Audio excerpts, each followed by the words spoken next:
Hey, look at that. Coming in hot. Coming in hot. Yeah, as always. My Nice. God, you guys, honestly. Gave me a run for my money tonight, man. To be honest, it's typical, isn't it, of a free man and a MoNKey-LiZaRD stream. This is kind of what you get. You have to roll with it. Exactly. This is the We way fly we by roll. the seat of our pants. This is the way we roll.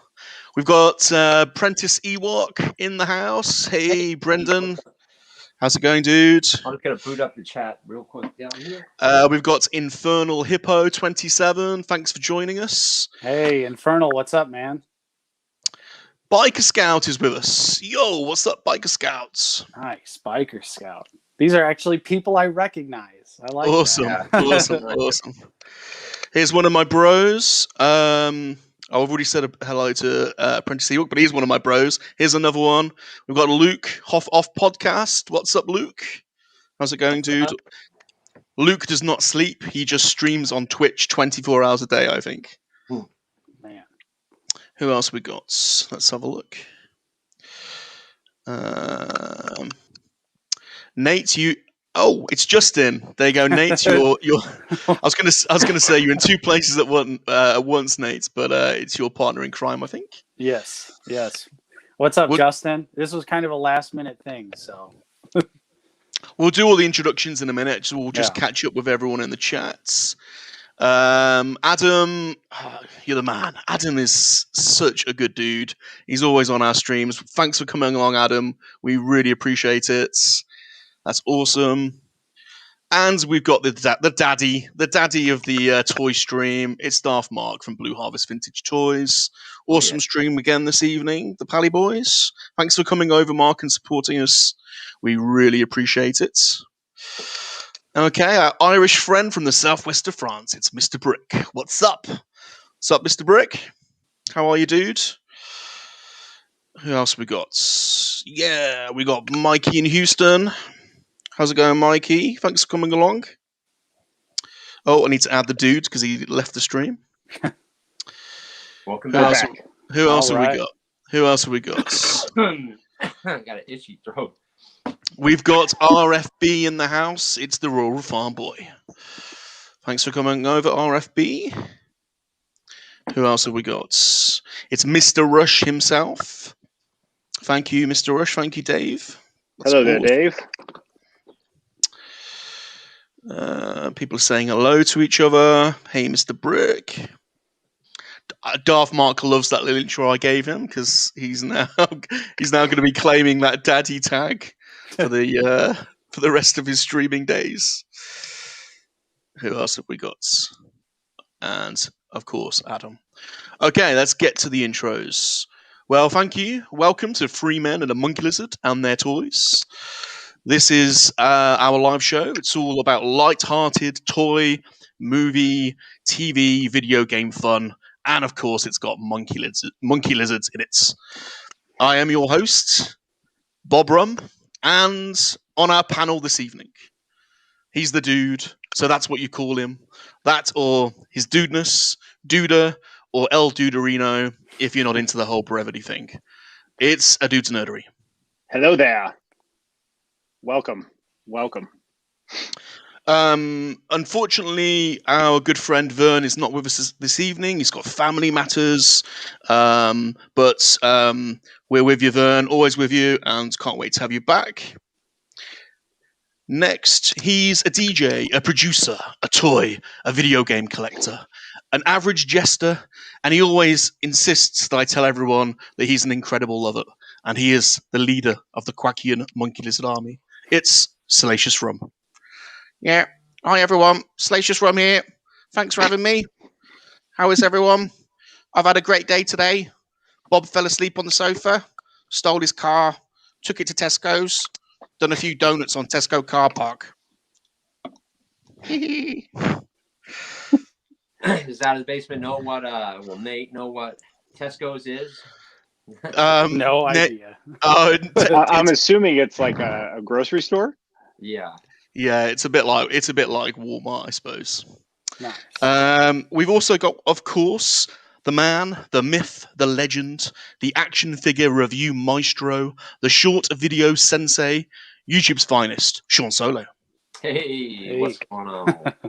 Welcome to the channel, everybody, and thanks for watching the video. And we've got a very special guest with us today. If he were from the UK, he would be in his cellar right now. But as he's from across the pond, he is in his basement. And for some reason, he wants to get out of it. It's Nate. It's Nate from Out of the Basement. Hey, what's up, everybody? Thanks for having me on. Appreciate it. Dude, thanks for coming in, man. Short notice. We had a call for heroism, and you answered the challenge, man. Thanks for hopping in. Yeah, definitely. Like I was telling Rum, I've been waiting to talk to you guys, be able to like do something like this. So that was awesome. Completely it is cool, worked man. out. It's cool because, we converse on Twitter and we watch each other's videos and stuff, but it's very different once we finally actually get to talk to each other like people. Yeah, absolutely. Absolutely. We've got Scuba Pete in the house, our very own favourite marine biologists. The best swimmer in the toy collecting community.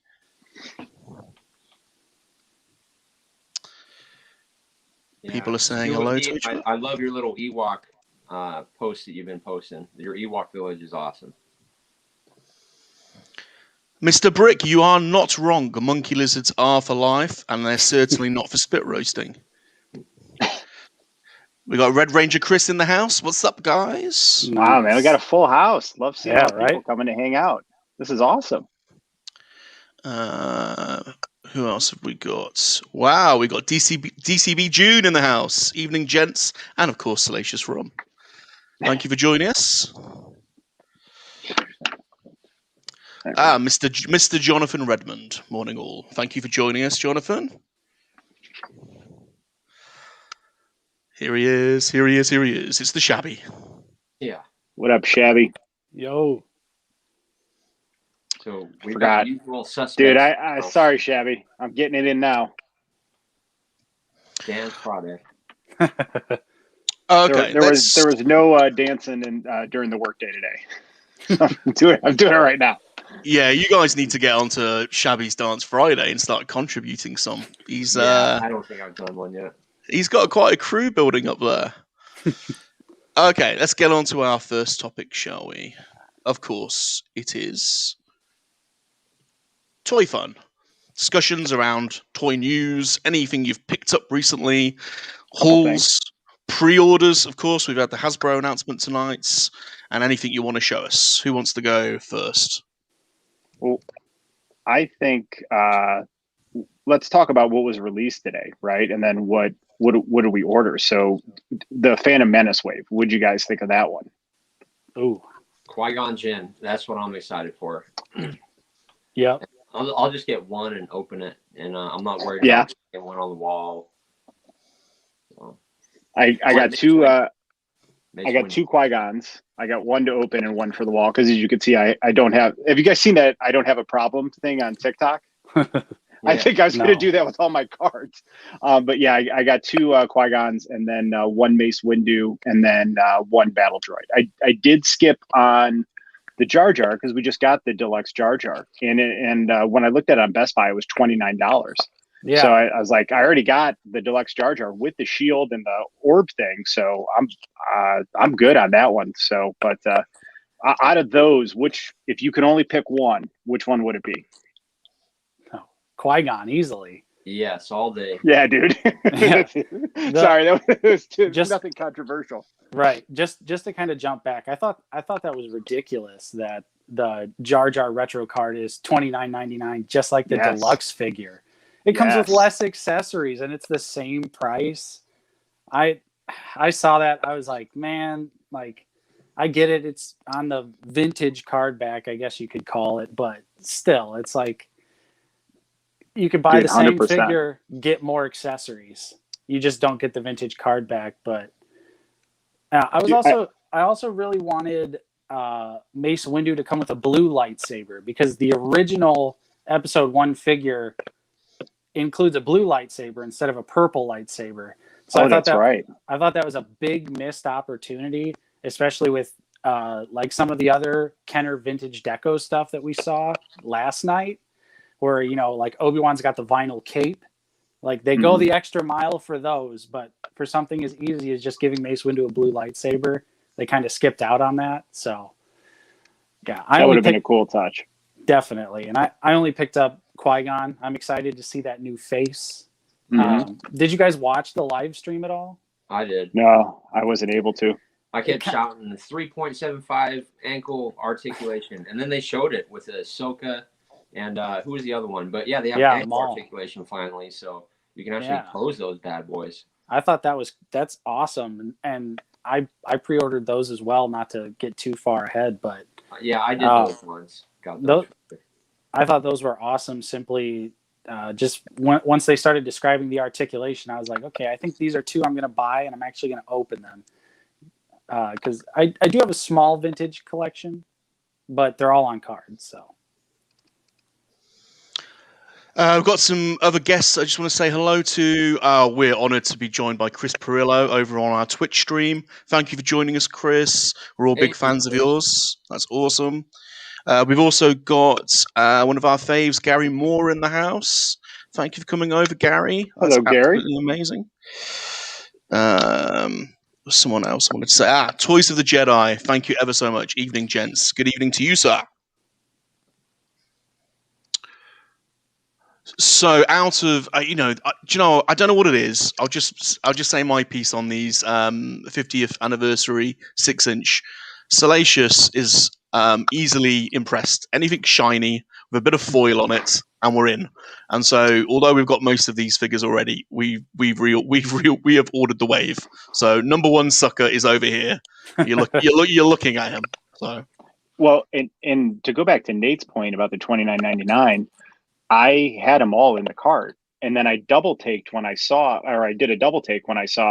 Jar Jar at 29, and at then that was the exact thought I had. I already have the deluxe figure which comes with more. And so the debate was, do I buy this to have it as a card I hang on my wall, or do I skip it because it's not a good value? And ultimately I skipped that one. But the one thing I was really hoping for was a Darth Maul. I really wanted a Darth Maul because I don't have him. You know what I mean? I missed out, and I was, so I'm sure at some point, but I thought that was coming today with the card backs, but I guess they're holding that one off for a bit. Brandon's asking, and I can't speak for this, so in America, is the Qui-Gon Phantom Menace figure available yet for pre-order? Because he couldn't find it on Amazon. It's on. Yeah. It's a Best Buy exclusive. Okay. So then the other ones that came up before the live stream were the 50th anniversary. So we got the Obi-Wan with the vinyl cape, Greedo, and then who's the other one we got? The Jawa. So I ordered all three, and then of course Obi-Wan's my favorite with Luke. So I got two Obi-Wans because one to open and one to keep in card. But I really appreciated the way Greedo looked. I think that's really cool in a Black Series figure to have that style to it. And then the fact that they kept the vinyl cape on Obi-Wan, it just, it's just that little like chef's kiss of joy you get that takes you back, right? And that's part of the love of the collecting. But I definitely needed two Obi-Wans because I want one on the wall, and then I want to take one out and have them in the display. What about you guys? Did you get any of those three? I got all three. So, and I'll probably open all of them. Actually, no, Ben Kenobi I would keep sealed. The Jawa I would keep sealed. But Greedo, man, that is just so awesome, and I probably am going to open him and have him on display. Yeah, I picked up just Obi-Wan and Greedo. Mm-hmm. I didn't go for the Jawa. What really drew me to Obi-Wan is that photoreal head. That looks absolutely fantastic. Those promo images, I was just like, this could easily be contender of like best likeness. I thought it looked super accurate to Sir Alec Guinness. And Greedo looks cool without his vest in like the lime green. The Jawa, I kind of wish, because wasn't the original figure, it also had a vinyl cape. I think so. Yeah, that was a missed opportunity. Yeah, they should have done vinyl cape for both. They should have done it for Obi. They should have done it for Jawa as well. But it is what it is. They're still cool, though. I still think they're awesome. I don't know if I'm going to open either of them, though. Chris says, why not give us new Black Series from the Phantom Menace like Amidala or Sidious? Mm-hmm. Yes. Yeah. Yeah, dude. Yeah, please. Yep. That's an awesome idea. I I'd mean, love- think of the. Oh, sorry, dude. Go for it. No, you're good. You're good. I get excited, we're talking about Yeah. those, but No, I mean, like, how about a Black Series Amidala for fully Amidalaed up, and then I want Yes. like the Padme, like a 2-pack, right? Give me the Padme with her, and how about a Captain Tanaka? I don't know if they have one yet, but I'm assuming not. And then yeah, man, give me a early Chancellor Palpatine, dude. Of course. Oh, Right. that's a great idea. All right, sorry, Nate. No, I was just gonna say I'd love to see like Roose Tarpals, like the leader of the Gungans, Boss Nass. Oh yeah. A Droideka. I think a Droideka is long overdue. Obviously, there's no battle droids in Phantom Menace, but I just want to throw it out there. There needs to be a battle droid or a super battle droid in the line. But yeah, I would love to see more Phantom Menace figures. Honestly, I think starting out with Jar Jar is a great idea, but let's get the ball rolling. 100%. I think they can maybe do a Black Series pod racer too. Anakin's pod racer. Oh yeah. Absolutely sweet. Oh, that'd be cool. Absolutely. Or the Naboo Starfighter. I'd even be into something like that too. Yeah. I remember, so when Phantom Menace came out, I was a senior in college, and we went to the midnight showing, and we had partaken in some beverages all day, all excited for it. But I remember when that Naboo fighter came out, I thought that was an elegant ship. It was beautiful from the era and the planet. And it always stood out to me as one of the more unique design ships in the Star Wars universe. It was so different because everything else seemed janky. Like the X-Wings are janky, the Falcon is janky. That thing was just elegant. It looked like a ship from a wealthy planet, if that makes sense. Definitely.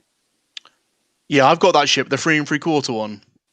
Oh, yeah, nice. I've got that. Cool. Yeah, it's it looks nice from afar. It's not brilliant. It's not brilliant quality close up. And honestly, the roof opens so that you can use the cockpit as like a play set, but you can't close the roof when the figures are in it. They have to like lie down when the roof shuts. So, but still, I mean, for the money at the time, it's yeah. And it looks awesome amongst the vehicle collection for sure. Uncle Tez is with us, and he's just trying to lie down in between streams. He's getting on a bit, and he's a bit tired, and he's doing a lot of streaming recently. So, but thanks for coming over, Uncle Tez. We really appreciate you coming over. Thanks, Tez. So what else was there this week? That was a lot of Star Wars. So I'm not, I don't collect the TVC. I just, things would get really ridiculous if I added it. But what did you guys get out of the TVC announcements? I'm excited for the Maul, Mechanical Maul, and Ahsoka. The other ones, except the Ewok. Yeah, I'll take the Ewok. And there you go, Princess Leia. There you go. Man, they had some good stuff. It was fun. I think the TVC collectors did well. I ordered. Not all of them are available to order at the moment, but I ordered Ahsoka and the Maul figure. What was the other one? Those. But these ones aren't available yet. So we've got Leia, Endor. I don't think they're available yet. Anyway. No. No, yeah, they are. I pre-ordered mine already on Amazon. Oh, did you? Yeah. Is that Paplu? Yeah. I think that's Paplu. And about 3 hours ago. Oh, did they? Okay. And the 80 SD driver. That looks like a nice card. Ewok. His articulation is the same as Wicket, so I'll have fun with him. You can tell by the little hinge in the leg. Nice. I look for all that weird crap. Most people probably don't look at that. Now, I honestly though, the Ahsoka and the Maul look incredible. Like those are seriously two fantastic looking figures. I can't wait to get them. I never pre-order vintage collection stuff. I'm kind of just like the guy that if I see it in the store, I'm like, all right, cool. Like there it is, nice little bonus because I like to keep mine on card. Just look at the pose of Maul. But there. yeah, it's like the details, the articulation, the posability in these promo images. I'm like, this is kind of like nothing I've seen in the vintage collection. Yeah, next level. Definitely. So I'm super excited about kids, those. Like they said in the stream, I see kids on TikTok, and these kids are like 8, 9 years old, and they're playing with these in their backyards, taking amazing, mind-blowing pictures. And I can't imagine what they're going to be like when they hit our age. Nice. So there is a new generation starting. That's awesome. Love this Phantom Menace quote. I love this Phantom Menace quote from Apprentice Ewok. Nubian, eh? That's awesome. Nice. But yeah, there was also, what do you guys think about the Bad Batch clone trooper? Oh yeah, they're all sick, man. That absolutely helt off. I was just like, obviously we don't know anything about this particular clone trooper at the moment because it's going to be from the upcoming series, but it just looks so badass. The like gray and the black and the green on the visor. And I wanted to ask you guys this. I don't know if you noticed it or not, but this figure is like a weird hybrid between the new clone trooper and then it has the old clone trooper legs. Yeah, weird. Yeah, you can see the pins in the picture, and I don't know. What do you guys think about that? Yeah, it's like it's weird. It's like a weird hybrid figure. Huh.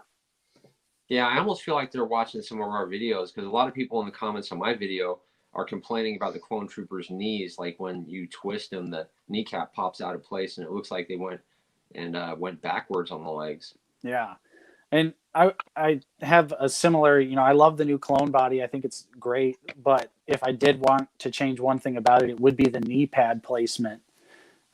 Especially when you get them into like crouching poses and stuff, like the knee pad sits on the side of the leg and it just looks awful. But I figured, they could just glue it in a different area and it'd be fine. But I guess they're going back to the old legs. So I wonder if it's aesthetic to the show, maybe too.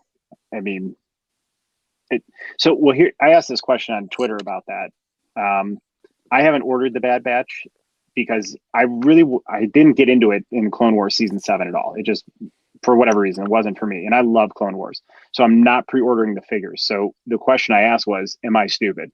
It's like, once the show comes out, because I trust in Filoni, right? So once the show comes out and it's awesome and I'm loving it, am I really going to regret it when then they're all like $80 a pop? Yes or no?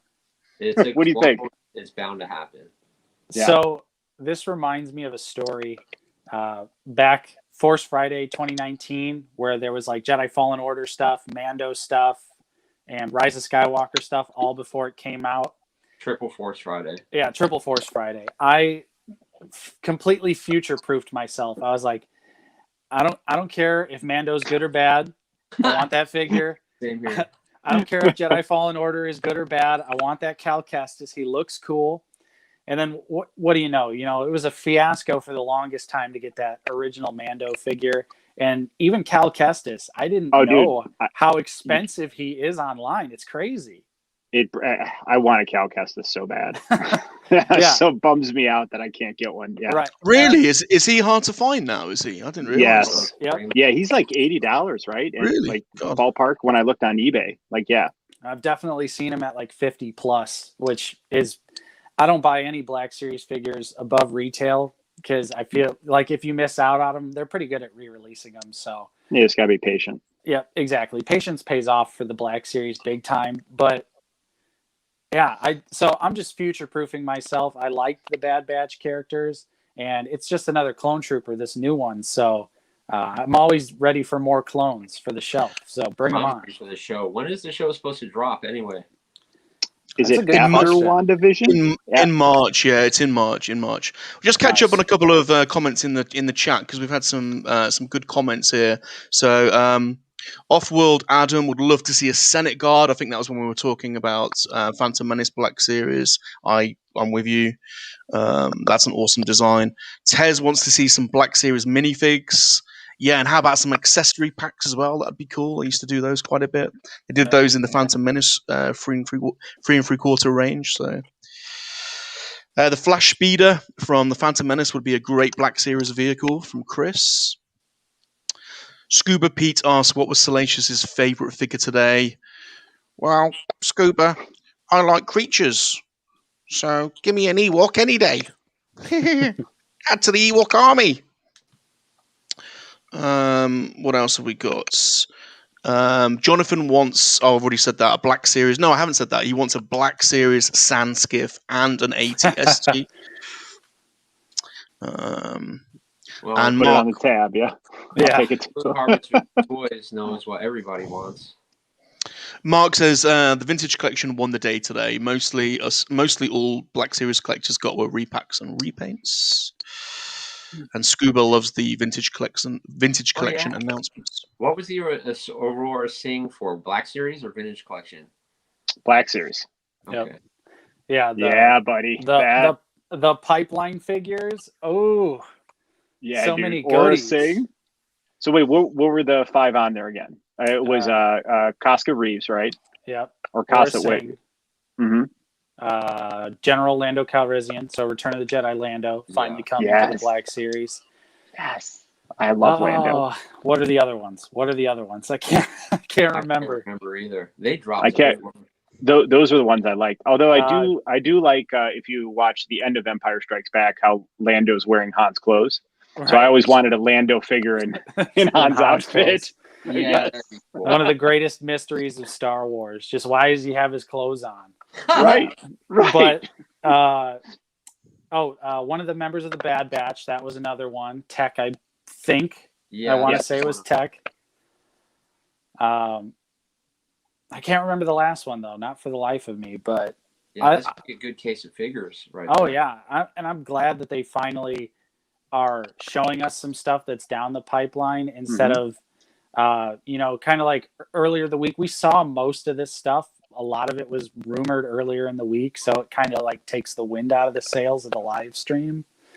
But I'm glad that there was still a few things like the pipeline stuff where they're like, yeah, these figures are confirmed, but we just don't have anything to show you yet. I'm happy to look forward to the future like that. And didn't they mention 2022 that they may change like the way they're sending out products, like hinting that Walmart is no longer going to be a partner to me is the way they sounded. But 2022 should be different, they were saying. Yeah, they need to ditch Walmart. All toy companies need to ditch Walmart, really. Like Target, you know, they get a lot of flack, but I'm usually pretty successful when it comes to Target exclusives. But Walmart's just a nightmare. Yeah, and then they ship your stuff in bubble mailers just to make it that much worse. It's their chef's kiss. It's like, enjoy this bubble. Because, dude, when you get the bubble mailer, doesn't your heart just sink as soon as you see it? It's like, oh, man, come on. I just got the Walmart exclusive here, the Todd McFarlane Batman figure. Oh, yeah. Nice. Look at now that, dude, this dude knows how to segue. And so I got him in a bubble mailer. The dreaded bubble mailer showed up.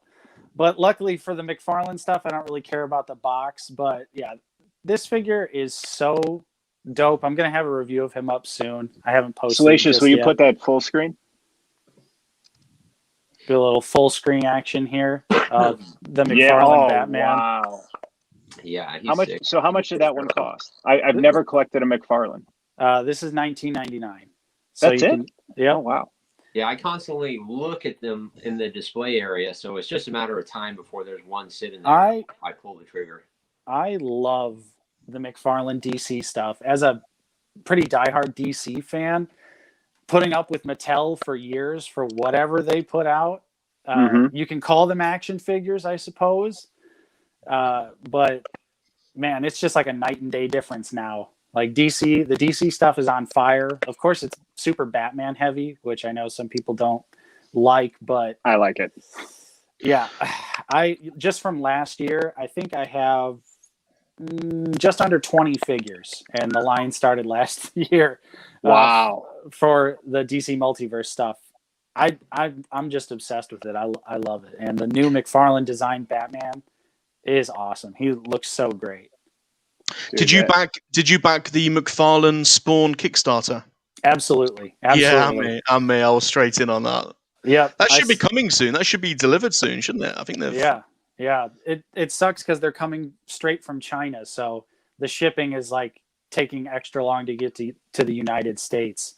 I know you'll probably get yours pretty soon there, Rum. I would imagine, but yeah, I went in for the classic with the no spiked boot since the Mortal Kombat 11 figure had the spiked boot. Yeah, I went classic as well. They've got to be the classic all day long if you're getting one.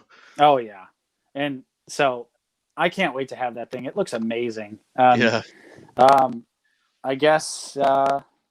Here's a question for you, Nate. It's from Mr. Brick. It's a question for everyone, but we'll start with you, Nate, if that's okay. Do you collect the Black Series helmets? Oh no, I don't. I don't have a single helmet. Anyone Same else? Here. Dude, Sean? I do not have a helmet. No, I'm not opposed to it, but I feel this is already ridiculous. Yeah, enough.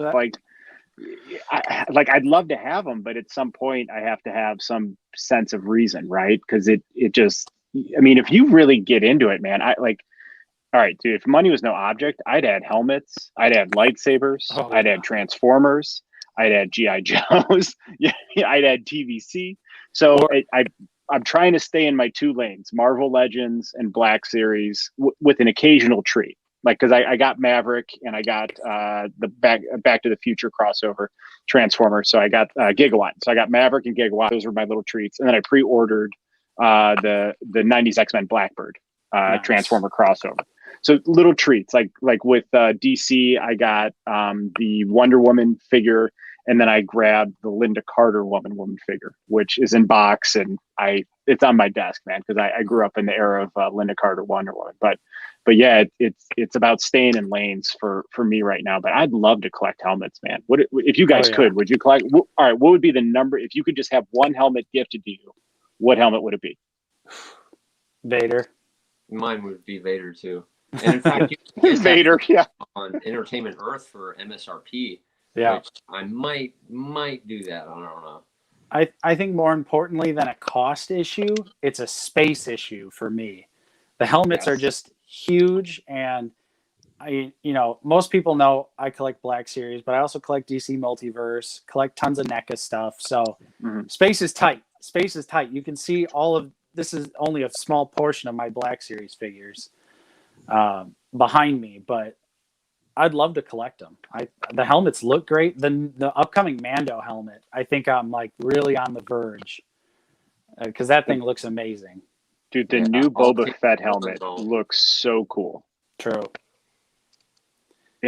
I don't know what it is about the new one, right? And especially I think guys like us that grew up with the OT, maybe the OT, like we see a little bit of change and our brain might be a little resistant. But whatever it was with the new Boba Fett paint job, I was all in. I thought it looked exceptional. Yeah, they did it right. Yeah, it was amazing. Yeah, for sure. Hey, so did any of you guys recently on Target clearance? Did either of you guys pick this up?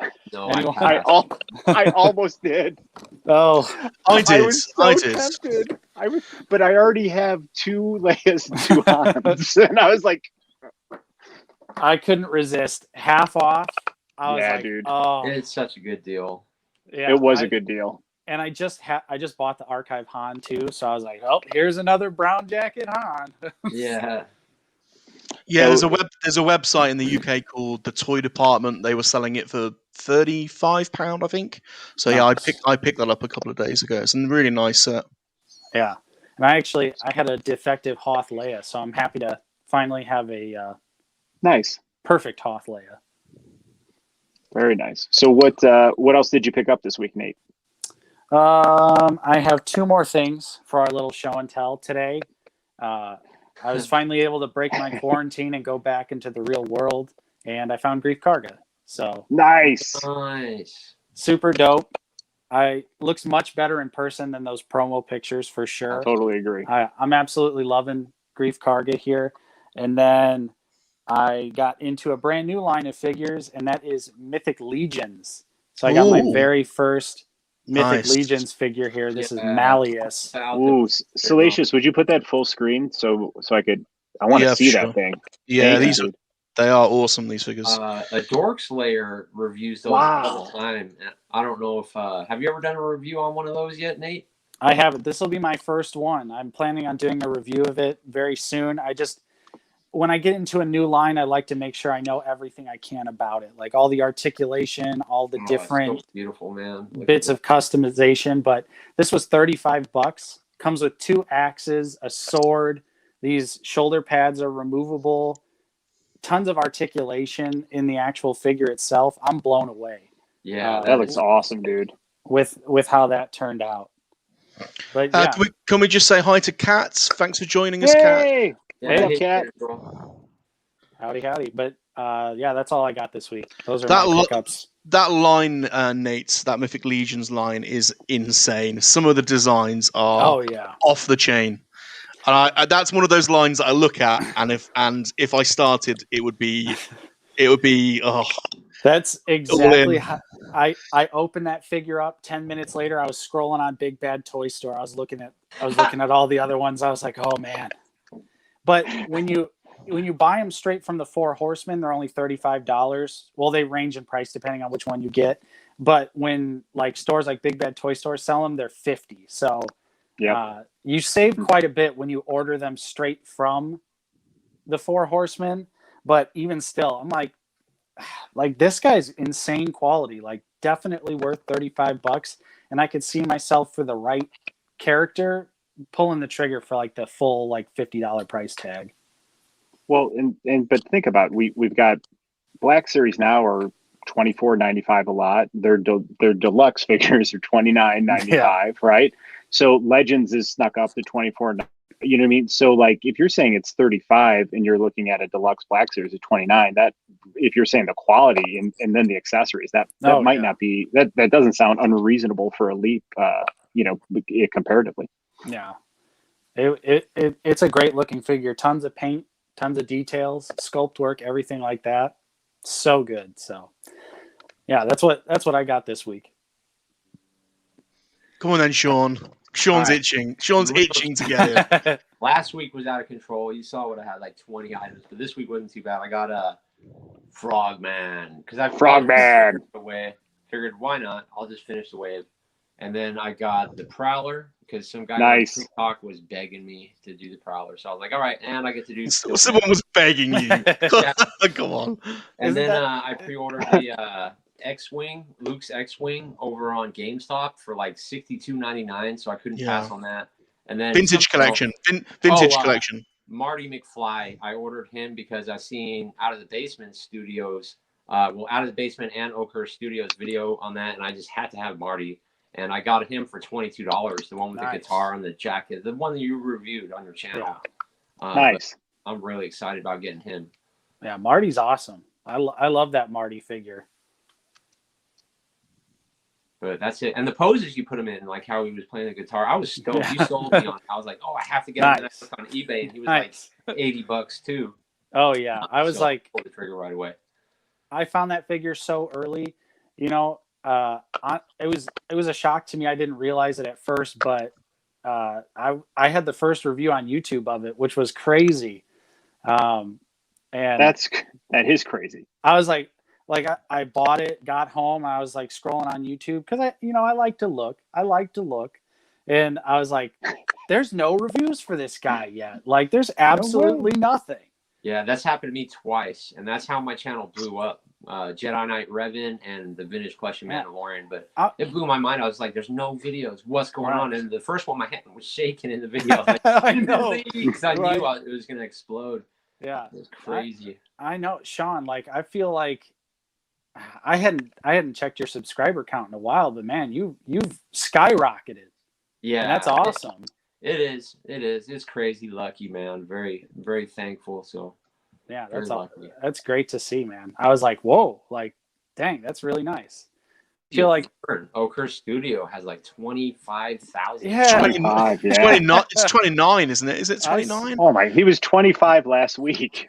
I saw that too. I was like, dang, what happened? Like, what am I doing? It's those new short video waves. Yeah. They want to take out TikTok basically.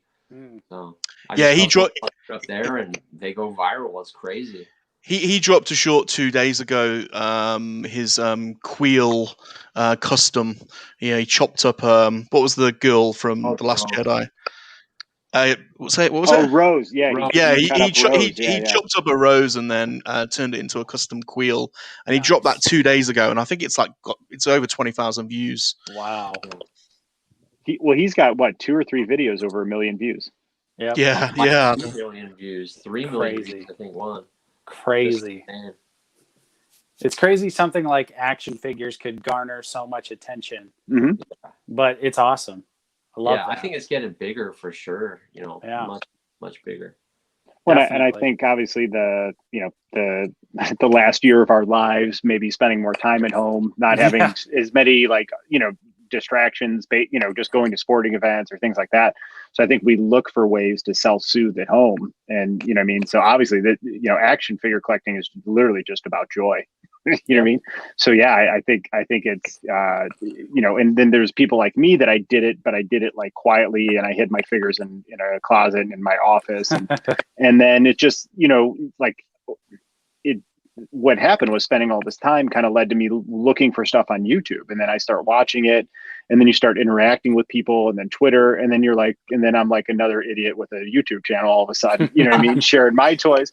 But the best part is how many of us are just, sometimes I come down here in the basement and I'll just pick up something. I'm just looking at it. It just makes me happy. It takes me back to the movie or chat, whatever it is. Right. Absolutely. And what the YouTube channel is just me, instead of being in my head about it, I'm just sharing it with anyone who's willing to watch.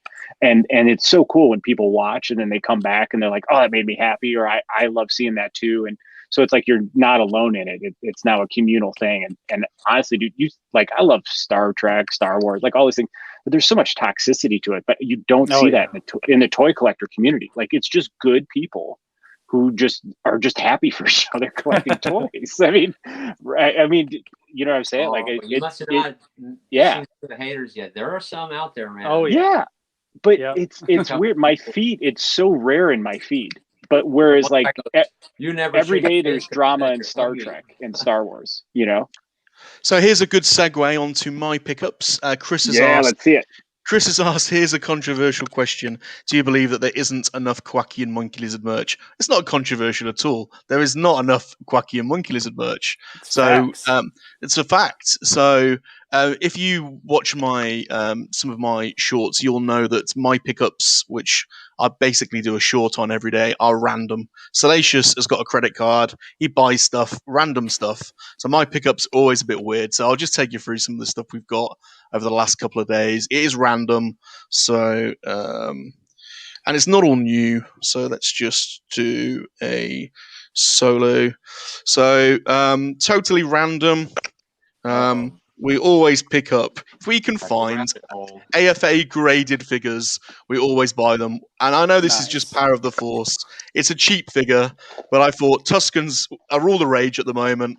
It's AFA, and I think it was like £30 on eBay, which is less than it costs to get the figure graded and shipped from America. So I'll be picking that up all day long. We've got I think we're about 15 to 20, I think about 50, on the lower side, 15 figures short of a full vintage line, I think. But we're also trying to pick them all up graded. So I just got a Torture Droid. It's not a particularly high grading, but but it's joining the loose graded collection. I know they're a bit controversial, but we want a full loose line and a full graded line. He's building one of those on his channel. Is he? Oh, awesome. On the Quackian merch, we've got ourselves a Salacious Crumb coronavirus mask, because Salacious did not want to be left out. And the Imperial Senate podcast sell them.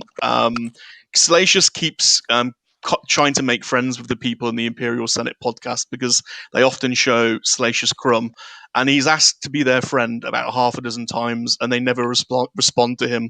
But we're rocking the mask anyway, so never mind. They don't like him for some reason. I don't know why. This is a common figure and a very cheap figure, but we love translucent figures. And we've got a couple of these loose, but we wanted a carded one, and it was really cheap on eBay, so we went in for it. And then we're picking up the odd Black Series figure that we missed, and we didn't get a Moloch, and it was on it was on Amazon UK. There he is. It was on Amazon UK. It was really cheap, so we went in. We went in on that. And then these are from Padawan Bear. I don't know if you've collected any of these patches. They do awesome patches, custom patches, all kinds of things. And of course, we've backed the crest. So we've got our We Raised the Crest. I can't even speak. We Raised the Crest patch for when that's delivered next year. And we've been doing some live streaming, gaming live streams. These are old games, but we love our decision-based games, and so picked up Hidden Agenda. We streamed that the other day, and for those interested, we are Until Dawn. Part way through and Until Dawn, so we'll be streaming that on Saturday night for those interested. So that is Salacious's pickups over the last couple of days. Hey, Salacious, back to Moloch really quick. If I got him at a really good deal, and if you like the Solo movie and have those figures, I think he actually is very additive to having them in a display. I don't know if you guys ever watched my building my Solo display video, but he's in there, man, and I think it's better for it. So if I paid full price for him, I wouldn't be happy, but I think I got him for like $9 or $10. So if you like the movie and you like the Solo figures, I think it's a great addition. Yep. Yeah, I got him really cheap, so that was, I was and it was in when I the was same missing. boat. Got Moloch for, yeah. Yeah, right. I mean, why He's not? not a bad figure when you just pay like $10 for him. Yeah, Exactly. Hey, So, dude, my turn. we're on to you, dude. All right. So, be right back. Jar Jar. Right. We all got Jar Jar. Got a Jar Jar. I kind of went off the board here and grabbed this dude. I already actually have the credit collection. I'm not taking him out. I like the way the looking card. Now, why would I get a second IG-11 credit when I'm not a big fan of how it looks? Do you remember the scene in Mando season 2 when they walk in Navarro and IG-11 is like in tribute in that statue in the middle of the town? Yeah. I thought this would kind of look cool conceptually in my display as like a weathered statue. And I'm at the point now between my Mando figures and my Return of the Jedi figures where I have them in one display, right? But I think it's getting crowded and we're going to need to separate and have Mando has its own and Return of the Jedi has its own. So, and those of you who watch my videos where I really like to talk about building a display. So I always like having an idea or a concept or telling a story in it. So for me, I thought it'd be really cool just to have him in effigy in the middle of the display with the what do you call it, the credit collection. So that's why I grabbed him. And then I got kind of say a Frogman, kind of like Spoon Man. Spoon Man. So I got Frogman.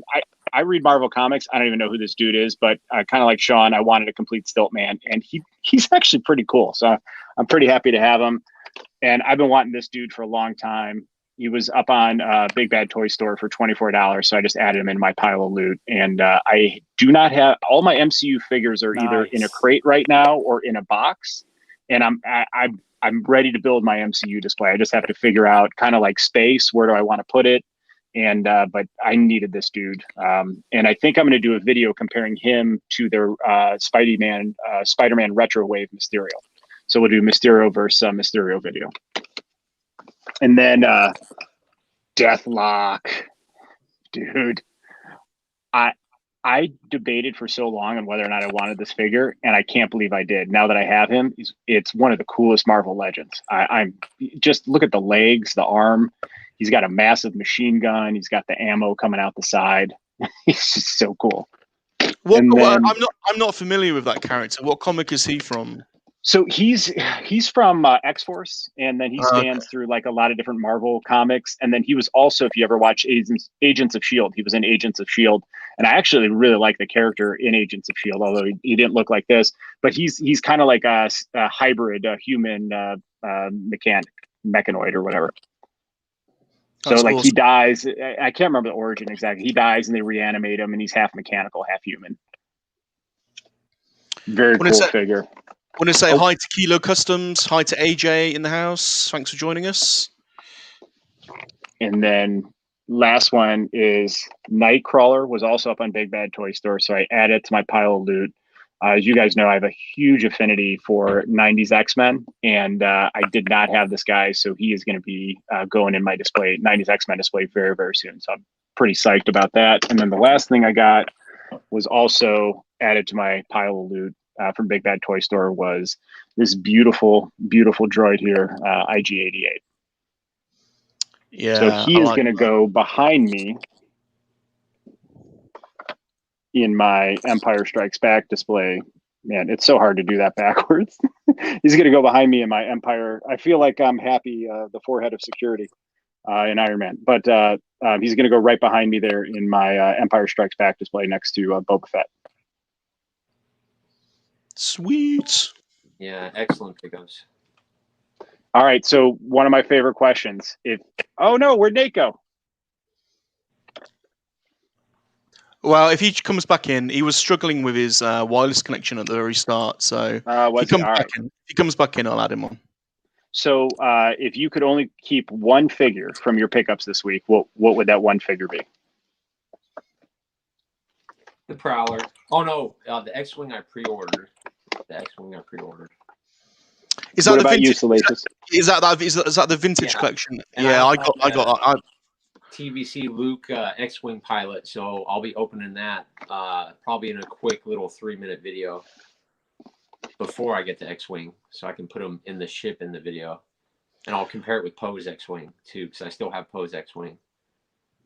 I bought that X-Wing as well because it was going cheap over here on Amazon UK, and I've not taken it out of the box yet. But I have got an old X. I can't remember what line it is. It might have been Legacy Collection. It was the. Yeah, plug your phone back in, Nate. He put in the comments his phone died, so he'll be. Oh, okay. We're flying by the seat of our pants here. I can't remember which line it's from, but I've got another. It's like vintage quality, vintage collection quality X-Wing Luke, and it's the Endor one with all the moss that's loose on top of it. I think it might have been a Legacy Collection or something like that. I've got that one, which is awesome, and I think that's pretty similar in scale to this to the one that you've just bought, Sean. But yeah, things I've bought over the last couple of days. I don't know. There's nothing jumping out at me that I'll be desperate to. I wouldn't be worried if I lost Moloch or my translucent Darth Vader. I've got tons of them.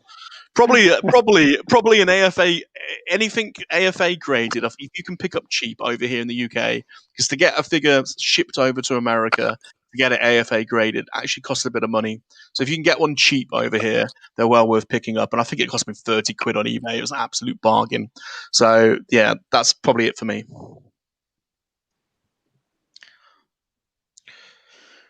Right, should we move on to our? Are we still talking toys? So do open Black Series drop a lot in value? So I would say it depends on the figure. There's some figures, if they're highly sought after, they're actually more than retail. But then some figures kind of maintain retail, and then some you can find $5 to $10. You guys, what do you guys think? About a $10 window usually, and it really isn't that bad. Surprisingly, it's the vintage collection is where you get screwed because those mint on cards. Yeah, I think there's probably a big difference too between a carded figure and then a boxed figure. Moving away from that comment, AJ. We won't go on to. There's some questions about WandaVision. We'll come on to that later. There's still some chat about toys. So dude, I'm excited. I'm excited to talk about WandaVision for sure. That was awesome. Well, do you want to get into it now? Or? No. Let's wait. Yeah. No. Let's. What else have we got? I was talking about WandaVision there. We'll come back to that. As opposed to raising the. I think this is Chris's humour. He's winding me up there, I think. Oh, hello, Sleeping Collectibles. Thanks for coming over. That is awesome. What's up, man? Thanks for coming, dude. Some really cool. We've got some really awesome content creators with us this evening. So thank you so much for coming over. Oh, it's only one. Only one. Is he with us? Yeah. Is he? I'm behind on the comments. I'm really sorry. I'll try and whiz through these comments. Everyone's saying hello to each other. Hey, Ewok. Hey, Sleeping. Shabby's saying he still hasn't opened up any of those Black Series. You got to get on that, buddy. Come on, you made a blood oath to all of us that the new boxes you were going to open. Yeah. I don't think you've got any chance of him opening those black and red ones. They're staying sealed. No. No, we wouldn't even dream of asking that. It's the new boxes, the new ones. Great. Scuba saying that vintage collection X-wing is a great price. It absolutely is. So what? Definitely for sure. That's a pickup you've got to go for if you can. Shabby keeps telling me off for opening my Black Series. Just transformed his bear. The to open or not open Black Series question is a 50-50 one. I think our audience is split down the middle on that. And you're right, we've got the only one. He is the only one. Yo, Salacious. Only one. Off Worlds. Great answer, thank you. Mark, no, he's still not opened his.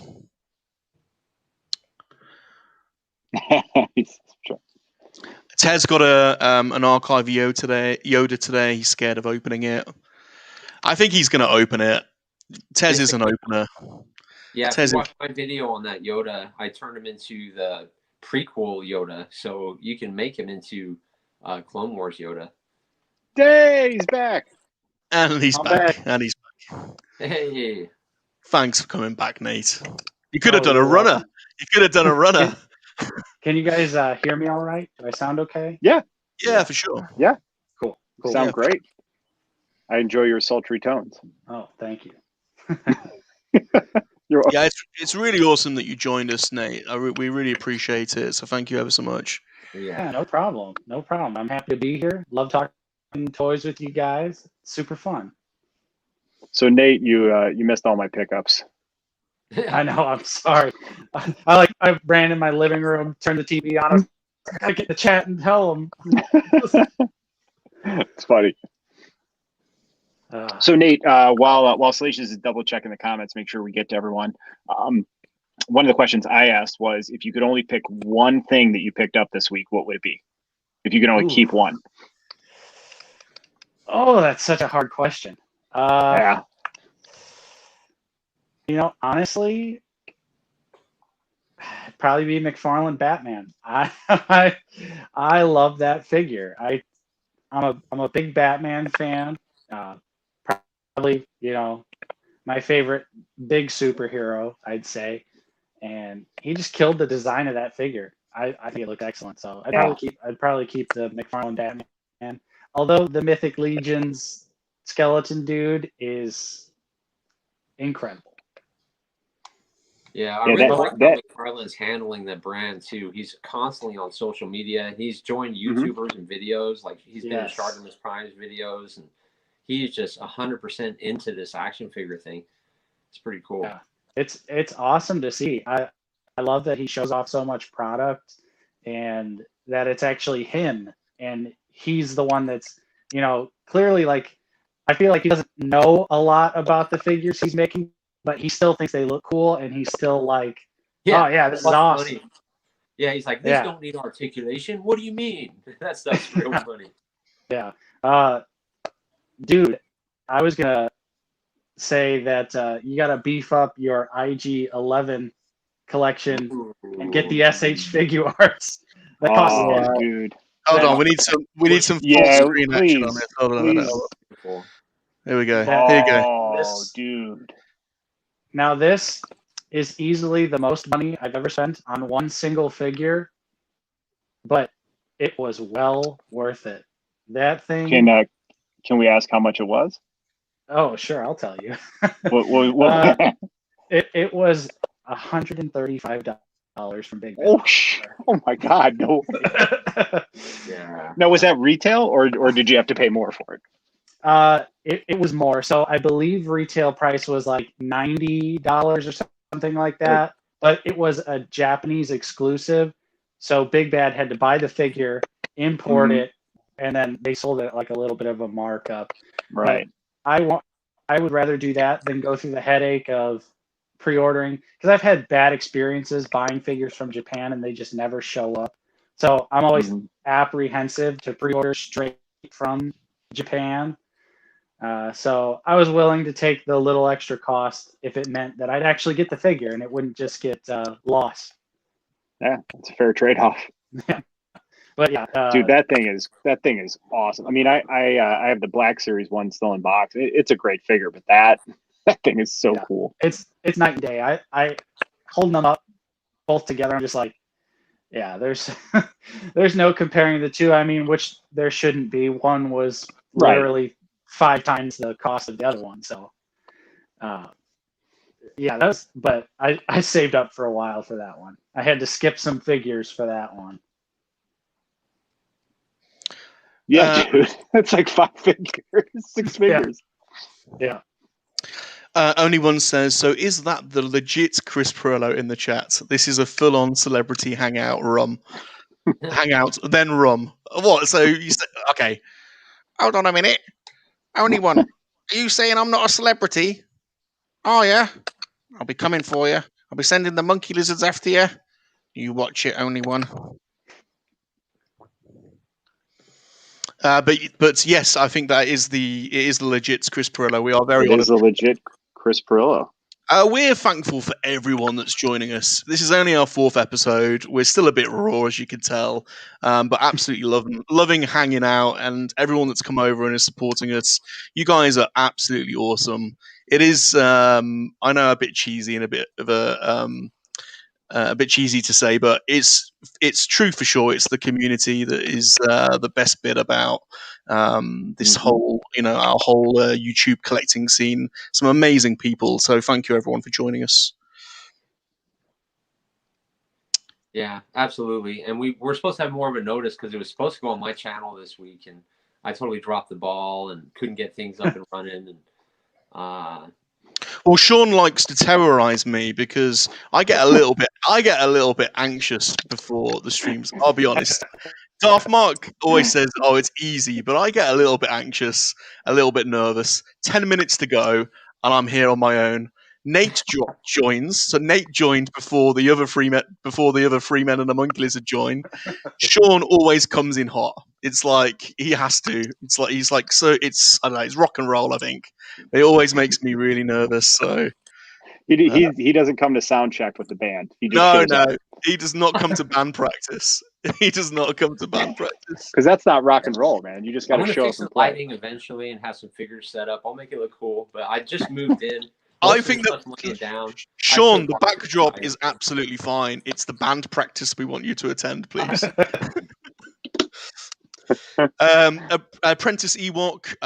Again, a lot of the people in the chat have channels, so we'll make sure we speak about everyone before we end the stream. But Brandon's got a great new channel. This community is truly amazing and accepting. Thank you for everyone that's giving him an advice and inspiration. That is awesome. Yeah, great comment. Absolutely, dude. It is, man. It's the best community on Twitter and YouTube. Yeah, and there's a really good Twitter community. Those of you that aren't on Twitter, you need to come over because there's some good cracks. Especially if you're following Mark Shabby and you're involved with that group. There's some really good, funny stuff going on. I've got so many figures from Twitter community the past 2 weeks. I'd say 5 figures for retail and shipping that go for $80 on eBay, and I'm so thankful for everybody. And some of the guys are in the chat, but yeah, everybody's dynamite. And that's just actually, Nate, it's probably a good segue to just get you to talk about your channel for those that don't know about Out of the Basement. Do you want to just talk about what you guys do over there? I know you're, I mean, it's probably silly to say it because I think you're a huge channel anyway, and you've got thousands of followers. But there might be some people in the chat that aren't aware of Out of the Basement. So, do you want to tell us about? Yeah. Yeah, sure. So it's action figure channel. It's me and my best friend Justin. We primarily do action figure reviews for Star Wars: The Black Series, although I also try and review NECA figures and McFarlane DC stuff when I can. And then we also every Friday do a little talk show together where we talk about Black Series news, rumors. We'll do ranking videos, things like that. Every single Friday. That's called Figure It Out.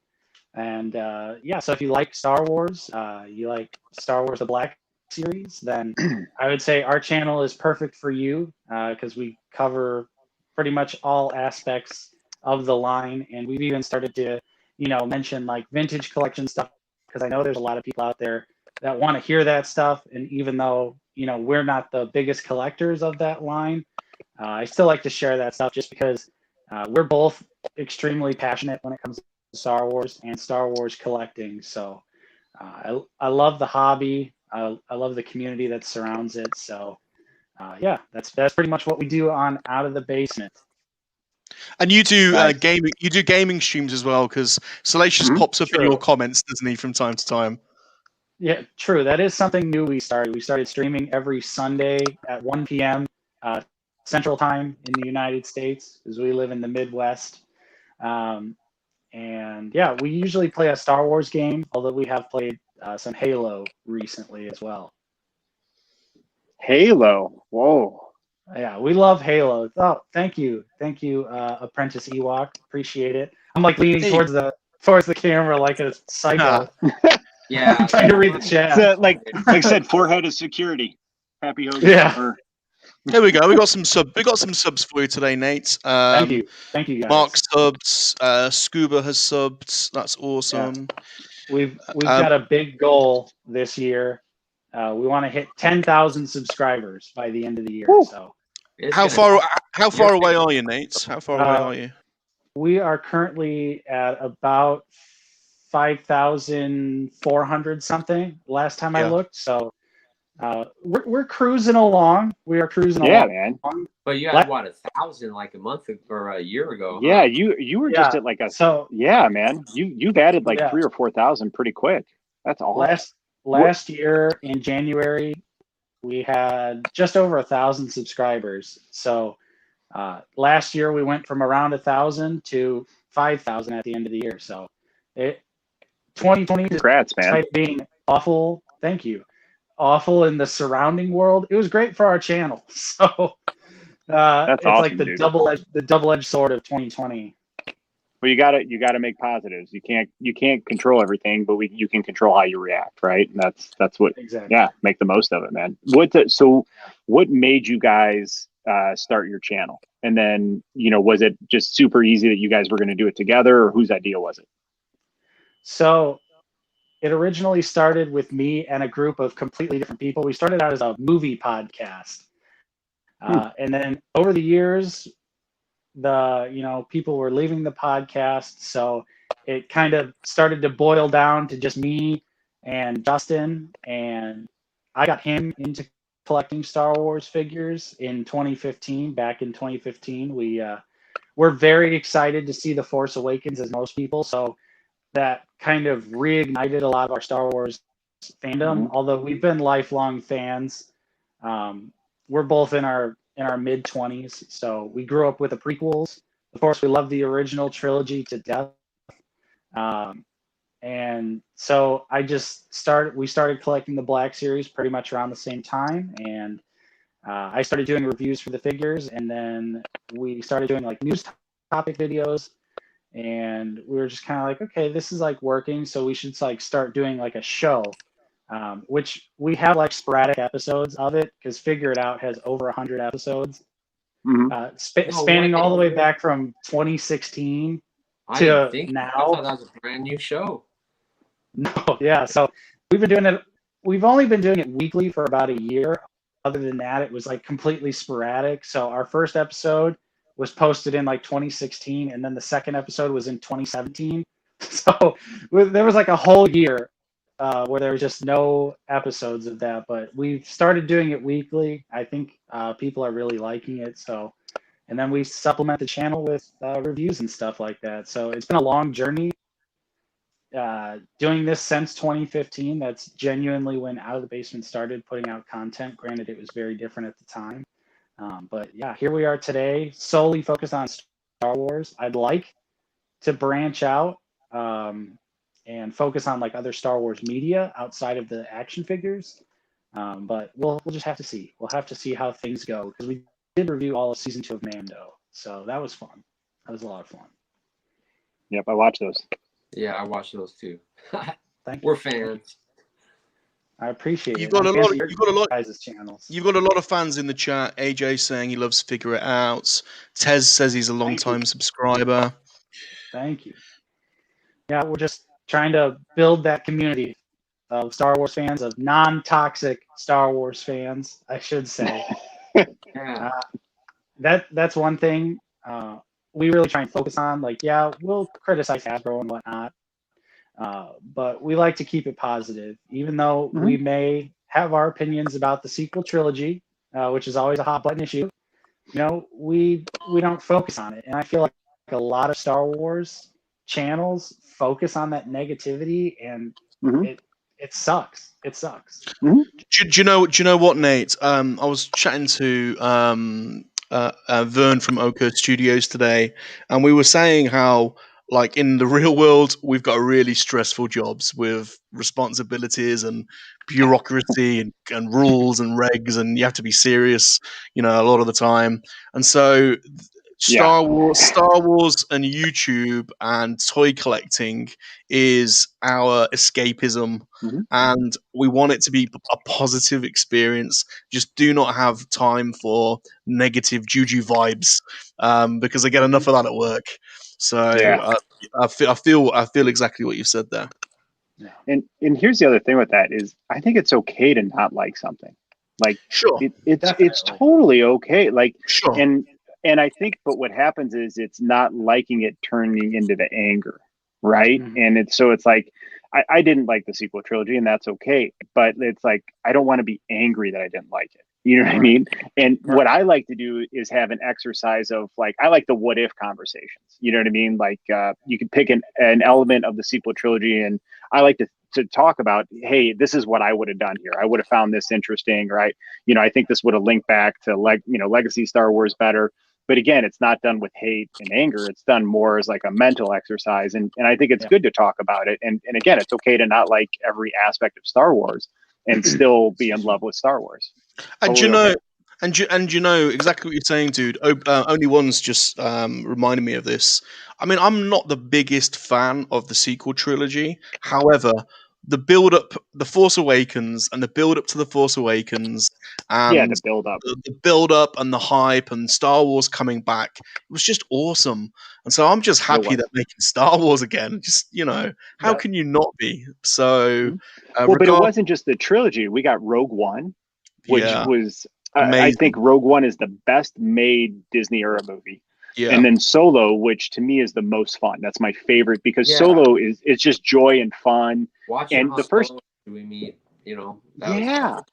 Dude, we got to see Han Solo in the Empire. Like, I would have liked to see more of Han in the Empire. I was really hoping we get to see Han kicked out of flight school. I thought that would have been really cool. However, they did supplement it in the comics. So there's a whole comic arc that's canon about him getting kicked out of flight school that is outstanding and actually introduces some really cool characters. But Solo was just joy and fun. Young Lando was awesome. You know, we got to see how he met Chewie. I mean, I don't know what people didn't like about that movie. I loved it. And it got better with each watch for me, because it's layered and there's a lot of Easter eggs. That was just so epic. Such a cool moment. Yeah. You know, those range troopers sticking to the side of the train. It was sweet, man. But Can I say hello? Can I just quickly say hello to Natalie and Michelle, our friends at Force of Lights? You guys are ladies. Awesome. Thanks for coming over. Sorry, Nate, I'll cut you off. No, you're good. I was going to say, you know, Solo is one of those movies where I think it came out at the wrong time. It was a bad time. Yes. So, you know, because people were still hot off the heels. Like I mentioned a little bit earlier, I worked at a movie theater from like 2012 to 2020 when I lost my job due to COVID. But it was crazy to actually physically see it. People come to see The Last Jedi, and then absolutely no one came to see Solo. And I think it was just literally a direct result of how people felt about The Last Jedi. And had it come out maybe before, don't deny all they want, but it's true. Right. And, you know, maybe if it came out before or came out a little bit later, it would have done a lot better, because it's really a fun movie. Like you said, dude. Just fun. It's a blast to watch. There's tons of Easter eggs. That's my favorite part, is all the crazy Easter eggs. Like they mentioned the PlayStation 1 game, Masters of Terrascasi. which I was like, that is beyond a Yes. cut. Yes. Oh, that was awesome. Yeah. That's a Someone who terrible loves game. Star Wars in that game threw that in there. You know what I Yes. mean? Like that was Right. awesome. Yeah. Awesome. Well, and here's the other thing that it had going against it, and 100% agree with you about The Last Jedi, but I think they made a story that nobody knew they wanted to see, right? And True. you're recasting Han Solo, who's still alive and can still play his role. So I think that's a tough hill to climb right there, right? You got to get over that there's a different Han. You got to get over that maybe that's not the story everybody was expecting to see, right? And then you had the switching of directors and all the publicity, right? And I don't think that they sold the movie I saw is not what I thought I was going to see. And I think they didn't sell it to the mass audience the right way. But you know, I tell people all the time who didn't see it for a lot of those reasons. I said, give it a shot. And everybody who's watched has really enjoyed Solo. I love that, dude. I have a whole Solo display behind. I have a whole shelf of Solo figures. Yep. It's a great movie. What happened with me was normally I'd buy like 13 tickets. Like for The Last Jedi, I bought like 13 tickets, and then for Solo, I was kind of embarrassed because of the last movie. I had only bought 2 tickets for that showing, and then I went to see it on my own the next day. Where normally I would, like for The Force Awakens, I've seen it like 5 days in a row when it first came out. I bought all my friends tickets. Hey, you got to see this; it's amazing. But that just didn't happen with Solo. Yep. Underrated movie. So if anybody in the chat, let us know if you've seen Solo and what you think of it, and if you haven't, give it a shot, and then come back next week and tell us if you liked it or not. And if you didn't, it's all Sean's fault. Yeah, Force of Lightning said if Solo could have came out in December, it would have been better, which is kind of true. Yes. Waited a whole year. Great point. Yeah, it would have been a good. It would have been a better Christmas movie, definitely. Justin says between Mando, Jedi Fallen Order, Season 7 of Clone Wars, Bad Batch, books, the comics, there's still so much amazing Star Wars content, and for sure, you're absolutely right. Yes, and the best content Disney gave us was, in my opinion, was we lost Nate, but the content I was really thrilled with, like Season 7 of Rebels was outstanding. Yeah. Or I'm sorry, Season 7 of Clone Wars was outstanding. Yeah. Star Wars Rebels has been outstanding, right? And then you got, I think, Rogue One and Solo, which should be universally loved movies. So, you know, the sequel trilogy is divisive, but Disney gave us a lot of great Star Wars content. And then thankfully, I think they learned from the sequel trilogy, and The Mandalorian might be the result of them learning some hard lessons about, you know, maybe we don't need to subvert fan expectations, and maybe we can give them a little bit of what they want, you know, and I think what a lot of us just have wanted to see is what happens after Return of the Jedi, you know, like that whole era to get explored is I'm so excited for it. And I think Mandalorian is it felt to me like a love letter to people who love Star Wars. Can't wait to see Thrawn. Yeah. I hope they bring Mara Jade into it. I hope they pick out, you know, stuff from Heir to the Empire and sort of reseed it between, because that would make a lot of people happy, I think. Because ultimately, like they say, all roads lead to the sequel trilogy, and that's why they're going to throw Mara Jade in there. They're going to throw everybody in there to make us just understand why Luke did that. Luke did that because of, you know, I think Grogu's going to die. I think, you know, that his Jedi Temple is going to go. Mara Jade is going to die. All these people are going to die around him, and that's why he does what he does and goes to the island. There's no other explanation. There can't be, so, because everybody's right. That isn't Luke Skywalker that we saw in The Last Jedi. Yeah, they need to explain it, don't they? They need to explain it better. So, yeah, I think you're probably right, Sean, to be honest. Although it's going to get dark, isn't it? There's going to be some dark content. Yeah, then it has to be, because there's no other justification. No other justification. Unless they brought Mara Jade in and dies. And obviously Grogu. They're going to have somebody kill him, and it's going to kill Luke, I bet. Well, I think... Dudes, we've got to say hello to Vern. He's in the chat. Hey, Vern. He's here. Hey, Vern. We miss you, bro. Hope you're okay. Miss you, buddy. So I think, you know, to me, though, the fundamental flaw of the sequel trilogy was they took away the happy ending to start it, right? So we jump in, and all the good work from Return of the Jedi is undone, and Leia isn't a Jedi, which I was really like, I mean, how is Leia not a Jedi? Han is back to being, a smuggler that doesn't look competent, which doesn't make sense to me. And then Luke doesn't even have a line in the movie, and he's a hermit on an island. So I think fundamentally, if they wanted to get there, that they could have got there in the second movie. But I think the start of the sequel trilogy should have come at the Jedi Temple with Padawan Ben Solo. And we should have watched Ben Solo struggle and then turn to the dark side, because then that would mean something. But with everything happening off screen, you're thrust into it, and it's just so adrift from where we left off without the context of why. And that's why I had a hard time getting into it. I always wish we would have started at the Jedi Temple. I just wanted to see Jedi Master Luke with his Padawans. I think that would have been a really neat way to start it, with Leia being a Jedi Master. And then, if it all falls apart, it all falls apart. But like, show me how it falls apart. Don't have it happen off screen. What up, Nate? Hey guys, sorry, I had to take a phone call real quick. No worries. No, you're good. You're good. We're still talking about Star Wars and where it's going. Where do you think it's going? I mean, we've just been talking about post Return of the Jedi and Mando, and what do you hope to see, Nate? I guess when it comes to Mando, I mean, of course, I want to see more new stuff. I absolutely loved the fan service. I loved seeing Ahsoka, loved seeing Bo-Katan, loved seeing Luke Skywalker, of course. But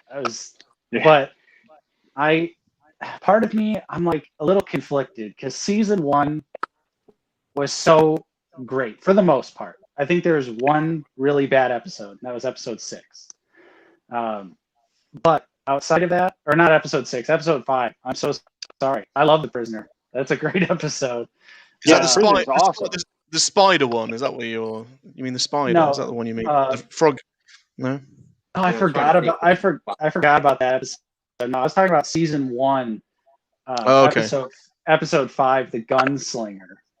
Oh yeah. With on the speeder Toro Calican. I hated that so much.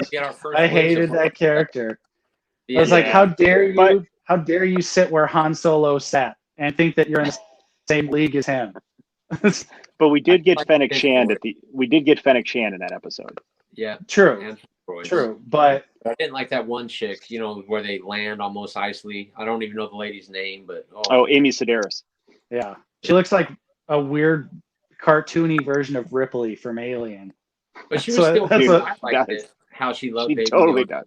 Playing with him. I liked it. It was good. Yeah, but I don't know. I think mostly it's Toro Calican's fault. I don't like that episode. But anyways, there was not a lot of reliance on fan favorite characters or anything like that in season 1. So season 2 kind of fell in that, although at the same time, on the same side of that coin, it's opening up the world, to branch out to the Ahsoka show, to Rangers of the New Republic. But I hope maybe season 3 we kind of get back to Mando and whoever may team up with him from the previous seasons. I hope we kind of get back to something like that, outside of just fan favorite character. Although I loved that. I absolutely loved it. And although I do still want to see what happens between Luke and Grogu, I hope we get to see some sort of progression of that in the show. They're going to make a whole show on it. You have to do a show about Luke and building his Padawan, building the Jedi Order with his Padawans. How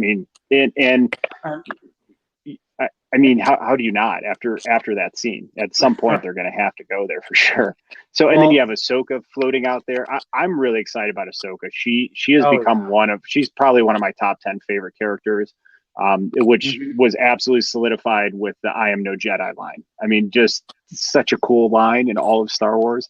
But I am so excited to see where that goes. And do you guys think that she's going to meet up with Sabine and then they're going to go find Ezra? Yeah. Is that where that's going to go? Yeah. They're going to make people like Rebels, just like the sequel trilogy. They're going to make us like everything. So but let's hope.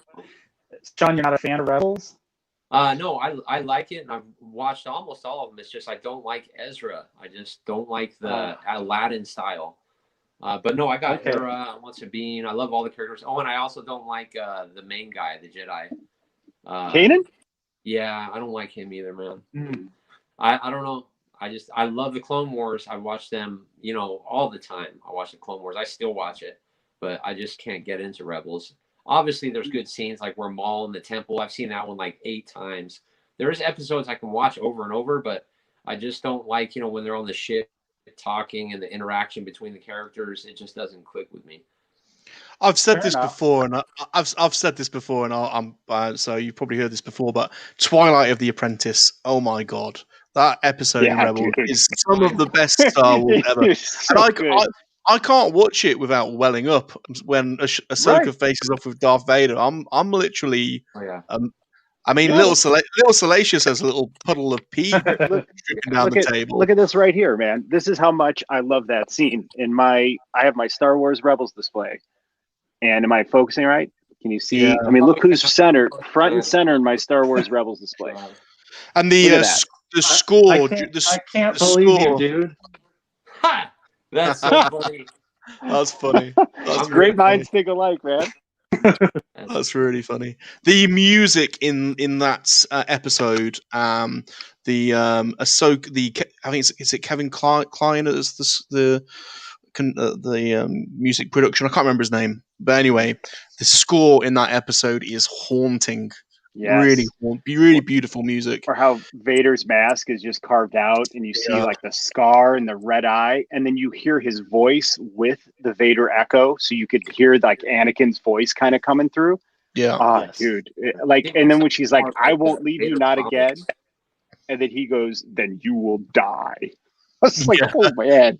Oh, wow. Have you seen the Vader comics or read those where he sees Padme, and I mean that's the kind of style I'd rather go down, the darker style.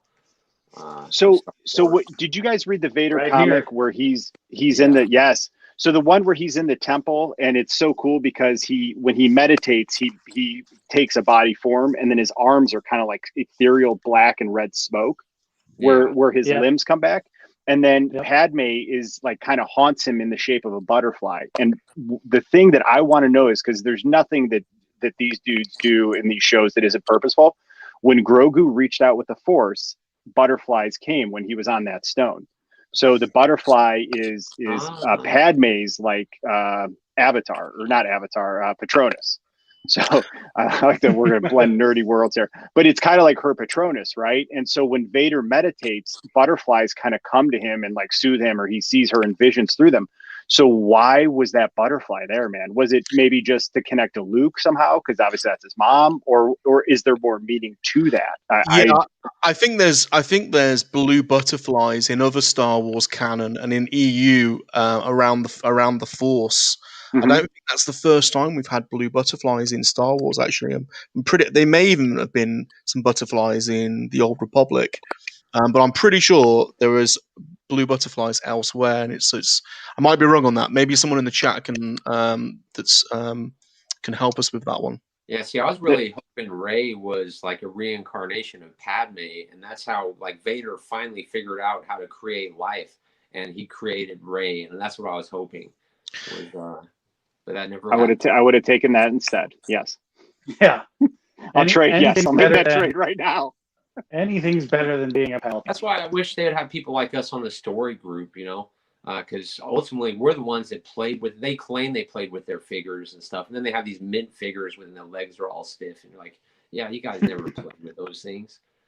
So. Someone just said the blue butterflies are a Reylo thing. So I'm not too current on Reylo stuff, but you put them in their Twitter handles, the blue butterflies. Have you not seen them? So it'd be interesting. So maybe I wonder. So I interpreted it as a small amount of light that Vader. Yep. I think it's totally fair.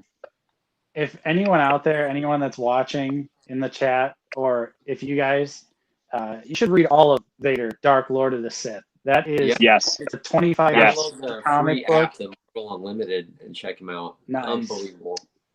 Yeah. Yeah. Who else has Marvel Unlimited? I have. Do you guys have it? That's where I use my free trial, because you keep telling me to get it for something. I don't know what. Dude, all the Vader and Star Wars comics are on here, and it's, dude, yeah. I'm so sorry. You get 1 week free for a month. But yeah, you have to read the Vader comics. They are so powerful. If you love this love story of Padme and Anakin, that's basically what it is. You know, he's haunted. Yeah, dude, he's haunted. It's terrific. And then it's like him. So the comics span over all kinds of topics, but it's him. You actually get to see in the comics him finding out Luke is his son, and then him searching for Luke, which is really cool. You get to see his interaction with Palpatine, which is cool, and how cruel and awful Palpatine is to him. Yeah. And like all the stuff with Padme and the meditation. I mean, it's incredible. They actually did kind of like it was a 5-episode arc, but it was other people's, it was almost like Darth Vader is a legend. So it's people telling the story of Darth Vader. Like there was one where he came to the planet, and he didn't do it for good reasons, but he saved the people of the planet. So then they worshiped him as a god.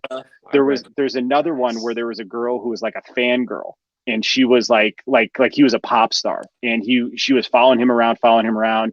And in the end, he just force chokes her and throws her out of a door. You know what I mean? But it was like, you know, he was annoyed by her, and finally he just had enough. And like, she was like in love with him and looked at him as this like deity, and he just hurt out. You know what I mean? And it just shows how far gone Vader really was. You know what I mean? And it took Luke to bring him back.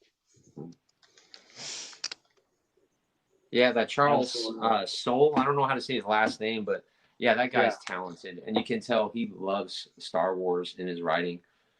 Yep. I first became aware of him. He did a Swamp Thing run, the DC character Swamp Thing, and I read that and I loved it. So I've been a fan of his work for a long time. And when didn't he write the new Jedi? He was doing a Vader comic. Yeah, one of them, I think. I just have all this stuff on hand. I don't know why it's. Yeah, I keep going to the bookstore and it's sold out. Have you read it? How is it? I'm only let's see. I'm on chapter 10. It's a little bit slow. It's definitely a little bit slow to get into. There's sort of like a large event that happens at the beginning of the book, but I definitely it's another one of those things where I see a lot of negativity around the High Republic for no reason at all, just because it's, you know, inclusive or whatever, as if there hasn't always been a variety of aliens and races and things in Star Wars. It's like nothing new, but so far it's just a little bit slow. So I haven't quite been grabbed. Do you guys know who Thor Skywalker is? The YouTuber Thor Skywalker? No, I'm unfamiliar. Well, he's really popular. He releases a video and gets like 20,000 views in like 3 hours. But he has like a daily Star Wars show. His name is Thor Skywalker, but he hated The Last Jedi, but he doesn't bash it. He's exactly like we are. But he read that book, and he said the book is absolutely phenomenal. He says it's, you know, they're going in a good direction, while you have, you know, geeks and gamers and all those people complaining about it. But yeah, this guy hates The Last Jedi, but loves that book. So nice. That says something. I like that. He hates The Last Jedi, but he loves the book. And we're all like, okay, that's a good endorsement. Yeah. Well, you know, it's so hard to say you don't like The Last Jedi. Like, I hate that movie too. I don't think it's a particularly good film. But as soon as you say it, it's almost like you get lumped in with those like crazy toxic people. Yeah. And it's just like, no, like I'm not like, you know, still upset about it. Like I got over it. It's just the story is the only reason, because visually it's amazing. The acting is probably out of all three films, it is 100% the best. Everything about it is absolutely. It has some great moments. Like I really enjoyed the Yoda Luke conversation. I enjoyed that part of it. I thought the throne room fight scene was pretty cool. You know, it's got a couple enjoyable moments, but the space fights were cool. Where Poe does that little slide. That was sweet. That was really cool. And Kylo Ren, still, I don't know about you guys how you feel, but I think he is easily the best part of the sequel trilogy. If I could just have a version of the sequel trilogy that just follows him, Where was our Like, Ben Solo reveal today? I don't particularly like the sequel trilogy, but I still have this Kylo Ren shirt because I love Kylo Ren. They are I think he's a great character. They got that card right. They are so lucky. Well, think about, again, it goes back to what we were talking about. Think about how cool it would have been to see Padawan Ben Solo conflicted and being manipulated by Palpatine, and watch him struggle, and then watch Luke struggle with how to help him. And then at the end of the movie, it's open-ended, what's going on. And then in the middle movie, he turns to the dark side, and that destroys Luke. Like that, at that moment, you would see that, like, I mean, you would understand why Ben turned. You would understand why Luke was upset, but you would be invested in Ben's turn. When you just meet you know what I mean? I would have loved to see that. Well, we are going to get that, and that's where we're going to see Grogu again, because I know a lot of people wish we'd see Grogu and Mando, but I think that story's done, and they're going to move on to something else. Have you guys? Well, we're ready for Return of the Quacky and MoNKey-LiZaRD. We need Salacious B. Crumb back. And he needs to bring his Quacky and MoNKey-LiZaRD army with him this time. We need Pilf Muck Muck's relatives. Let's get a Quacky and Ape Lizard on the go. Let's get some MoNKey-LiZaRD action on the go in Star Wars again. Come on, join the campaign. Yes, all I'll say is if Bib Fortuna can live, so can Salacious Crumb. For sure. Exactly. Bib Fortuna was on that barge when it blew up, so exactly. And MoNKey-LiZaRD are nimble, they're nimble and agile. Look at Rummy here. He could just jump off. But did you guys read the prequel Kylo Ren comic book, Rise of Kylo Ren? It was also by Charles Soule. I did. Yeah. Snoke has him fall to the ground and all that stuff. That was pretty dope. Mm-hmm. Yeah. And then he has to fight the fellow Padawans and stuff. Yeah, that was good. That was good. But supposedly Snoke is the one that, I don't know if it's a spoiler or not, but it's not Kylo Ren that destroys the temple in that, right? Right. It's actually Snoke. Yeah. Correct. Yep. Yeah, so I thought that added a lot of interesting context to who he is as a character. And then, of course, I read that, and then Rise of Skywalker comes out, and I'm like, oh boy, here we go. And then, then we got Rise of Skywalker, which I honestly think is probably the worst sequel trilogy movie. I think it's my least favorite. Oh, easily. I can't stand that movie. Easily. I've never been more disappointed watching a movie in my life. It just violent. Man, I was so disappointed. But you know what? There's so much other good stuff. You know what I mean? Oh, yeah. Like Rose said, let's focus on what we love, not what we hate, right? So, but dude, you guys are talking about, right? Or not the Rise of Skywalker? Because we just transitioned into Rise of Skywalker. I love the Rise of Skywalker. I'm one of those weird guys, but I just can't watch The Last Jedi on TV on Disney Plus. I just can't play it. It's just one of those movies where no matter how much I know that I could probably learn more every time I see it, I just cannot bring myself to watch it. And Luke killing himself on the rock, is, I think, is wrong. But well, it's hard to mishandling. Yeah, dude, it's hard to see your childhood hero, a broken, depressed hermit, without any context. I mean, it's just jarring, and you're not invested in it. If you watched him break down and get to that point, then you're invested and you understand it, and then he has the hero's journey back, and they just and then when he does the thing with Kylo Ren, which I think was actually conceptually an interesting misdirection, and I think a really cool use of the Force of what he did. But my God, have a green lightsaber in that scene. Yeah, will not die. Why do you not have a green lightsaber in that scene? Where did it go?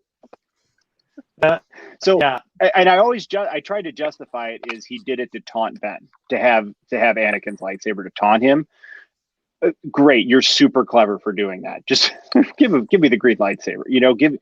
And again, it goes back to the sequel trilogy. Is there's not a lot of joy in it. It just really took a lot of the joy out. And then Rise of Skywalker, then Poe's a drug smuggler. Finn just yells Rey the whole movie. Yeah, they're planting seeds for TV shows on that. We'll have a post. Oh, really? He says Well, like you said, he's a smuggler now. We got all these little side stories that can branch out. But yeah, I don't know. A lot of wasted potential there, especially like you were saying, dude. You go from Darth Vader telling Luke Skywalker, Luke, you were right. You were right. Tell your sister you were right. And then we get nothing. And then we get the sequel trilogy, and he's depressed hermit that tries to kill a Padawan when he saw the good in Darth Vader, the greatest villain in the galaxy. Right. And he was vindicated too, with Vader literally telling him, you were right. Yes. So and it's like what? Yeah, like who did that and thought that was a good idea? I mean, like who thought? And then I still can't get over Leia not being a Jedi, and then Leia deciding not to be a Jedi because she saw her son would die, and then he died anyways. Like I don't like. I mean, who didn't want to see Jedi Master Leia? Dude, that would have been so cool. And if you wanted to make it like she didn't join the Jedi Order because she still wanted to be involved in politics somehow. So she's not like a Jedi warrior, but like you could have made it that she has a lightsaber, but it's a last resort. And by the way, her lightsaber was beautiful that they put in a Rise of Skywalker. That thing is awesome. But like maybe she was like crazy mind power Jedi, right? Where like if she got into a fight, she didn't even use a lightsaber because she could just mess with people's minds and she could project herself. So you could have done something really cool and unique that honored Leia. But Leia's not a quitter. Like, and that's the thing I don't understand, man. Like someone who at 18 was like captured by the Empire and tortured, and they want to kill her because she was an integral part of the Alliance, right? She through every movie, man, she's a leader, and then she just stops doing something because it just dishonored her character to me. I didn't. I wanted to see Jedi Master Leia with Jedi Master Luke, and I wanted to see Han Solo not be an incompetent smuggler. You know, and so for me, that was just hard to go from Return of the Jedi to that without the context. Definitely. Yeah, they should have just like only one Kenobi was just saying, you know, blame the schmuck JJ who put him on the island in the first place. But yeah, they should. I wish they would have stuck with that whole Metachlorian story because that was the original draft that George Lucas gave to Kathleen Kennedy, and supposedly, you know, she tossed it. But at the time, everybody hated the prequels. You know, everybody still, you know, talked crap about it. So it's funny how the fandom is like turned around, and now pretty much large majority of the fans accept the prequels for what they are and enjoy them. Yeah, I think, you know, the Revenge of the Sith is my fourth favorite Star Wars movie. That is an outstanding movie. And I think that movie helped bring me around on the first two once that movie came out, because there's some wonky dialogue, right? And there's like Jar Jar was kind of weird when you're in your 20s, right? But like it was so well thought out and layered. And the allegories that George Lucas is telling there are so applicable to society, right? And freedoms and just what he built in there and how he took this boy who was altruistic and turned him into Vader. And it was because he was twisted and manipulated, right? It's a brilliant story. It had some execution issues in 1 and 2. But at the same time, if you look at episode 1, it gave us Qui-Gon, it gave us Darth Maul, it gave us that epic fight, it gave us You got Padawan Obi-Wan Kenobi. I mean, it had some flaws, but overall, it's a great movie. This week, man. I mean, they're just rewatchable. Yeah, I love watching Attack of the Clones today. It's crazy. I never thought I would, but I love it now. And I know one day, The Last Jedi, hopefully I'll be able to watch that and go, man, I'm so glad I didn't watch this over and over. But so theoretically, in order for that to happen, they would need to make another trilogy so awful that it made the sequel trilogy look good. And we're like, oh, wait, this is good. Yeah. Right. Or do something like Clone Wars. I feel like Clone Wars also really helps the enjoyment of the prequels. Yes, it makes Attack of the Clones more enjoyable. I mean, the movies are like art, aren't they? And you feel differently about them at different points in your life, and you take different bits from them at different times. I remember watching the prequels. I remember when Phantom Menace came out and being really disappointed. Revenge of the Sith, I think, is, despite some of the flaws, I think it's a masterpiece. The depth and the scale of Revenge of the Sith is absolutely insane. How much they pack into that is unbelievable. And I'm with you, Sean. I'm starting to. I've watched Attack of the Clones a few times fairly recently. I'm starting to enjoy that a lot more. It used to be my worst of the series, but no, getting engrossed in the build up to the clone army is just phenomenal. And I think Clone Wars has definitely helped that for sure. Yeah, because watching Kenobi and Anakin, and all their chase scenes, there's so many little chase scenes in Attack of the Clones that just epic. Because Kenobi's constantly trying to help Anakin, from being a loose cannon in the whole film. Well, and you have Obi-Wan versus Jango Fett, which was spectacular. And I think that's maybe where the high ground comes from, because Jango had the high ground the entire fight, which gave him the advantage. Yep.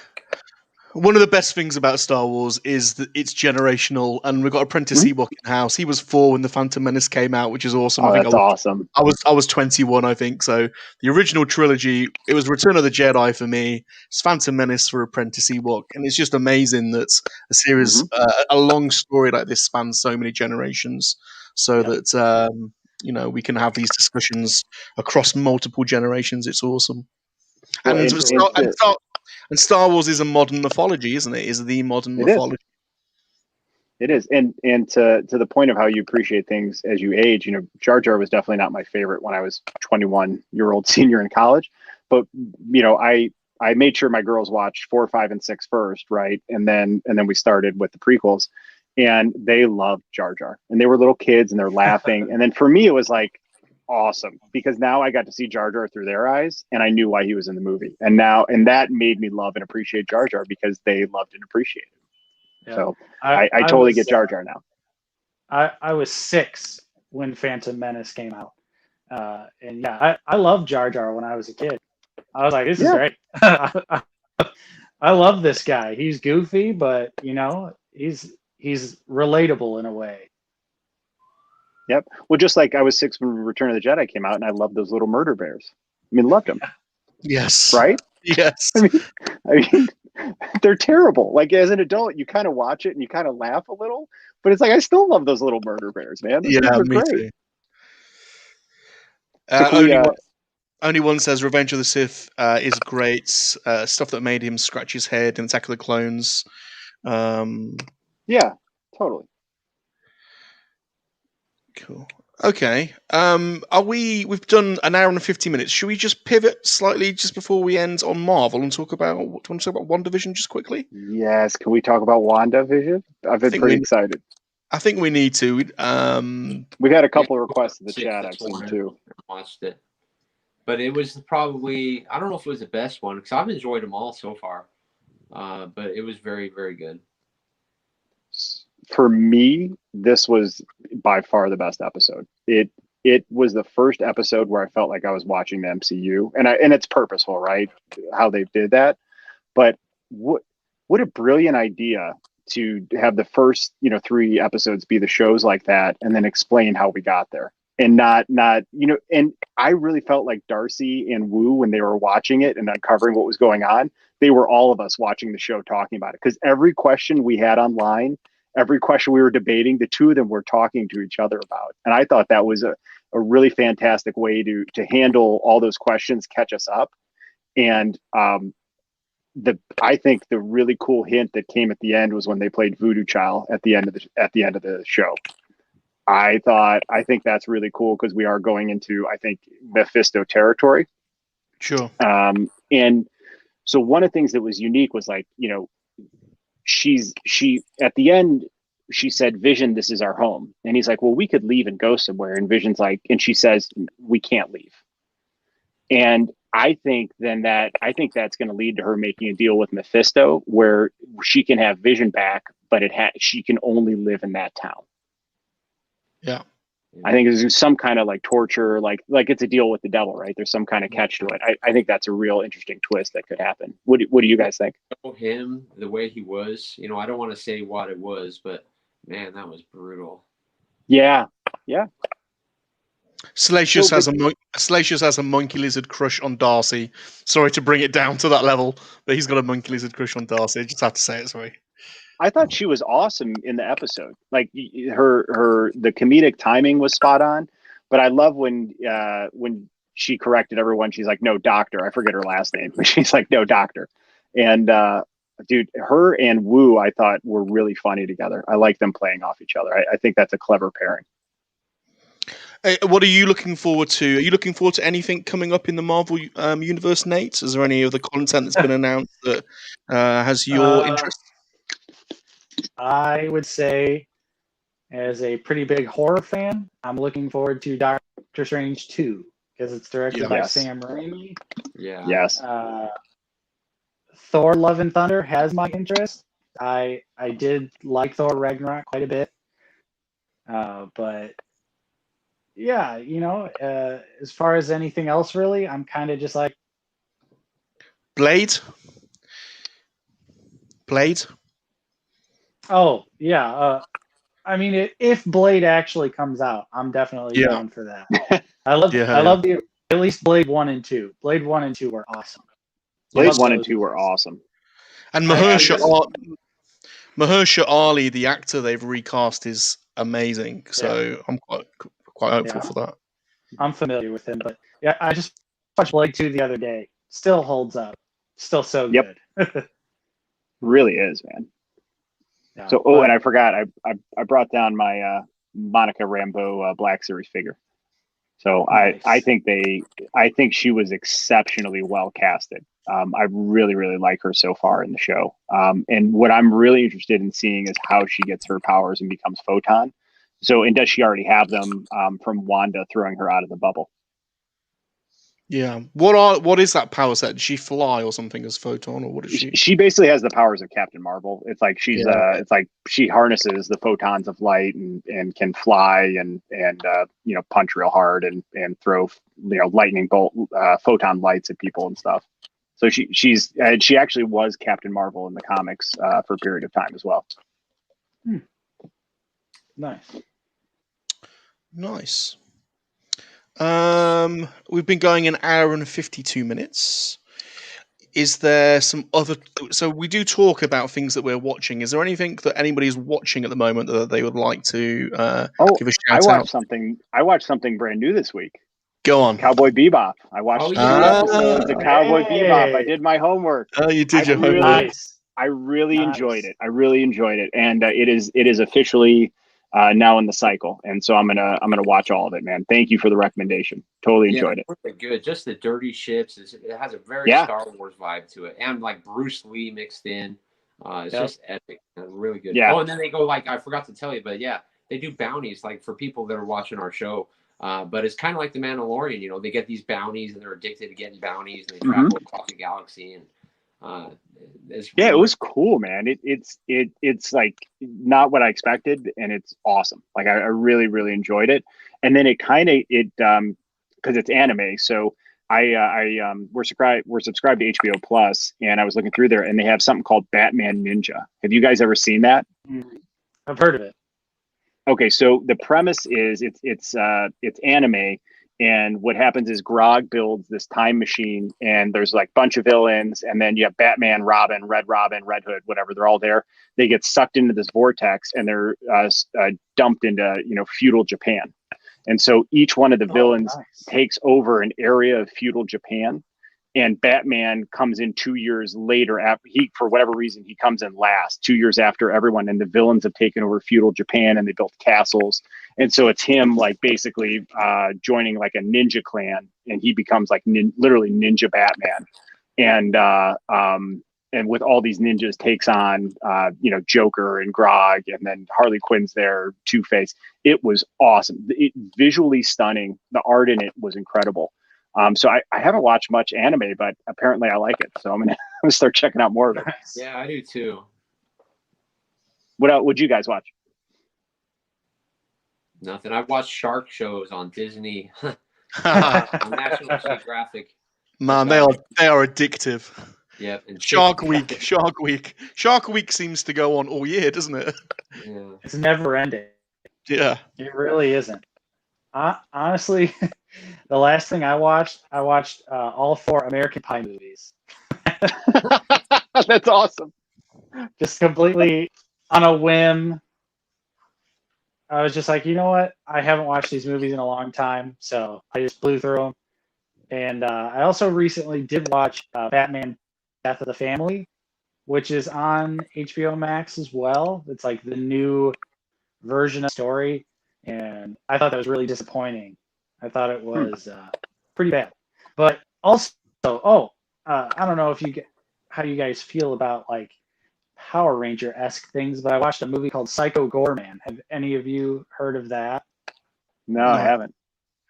It's like a R-rated, super violent version of Power Rangers in a sense. It's like that, where it's like guys in suits fighting each other, but it's like they're getting their heads ripped off, blood is spraying everywhere.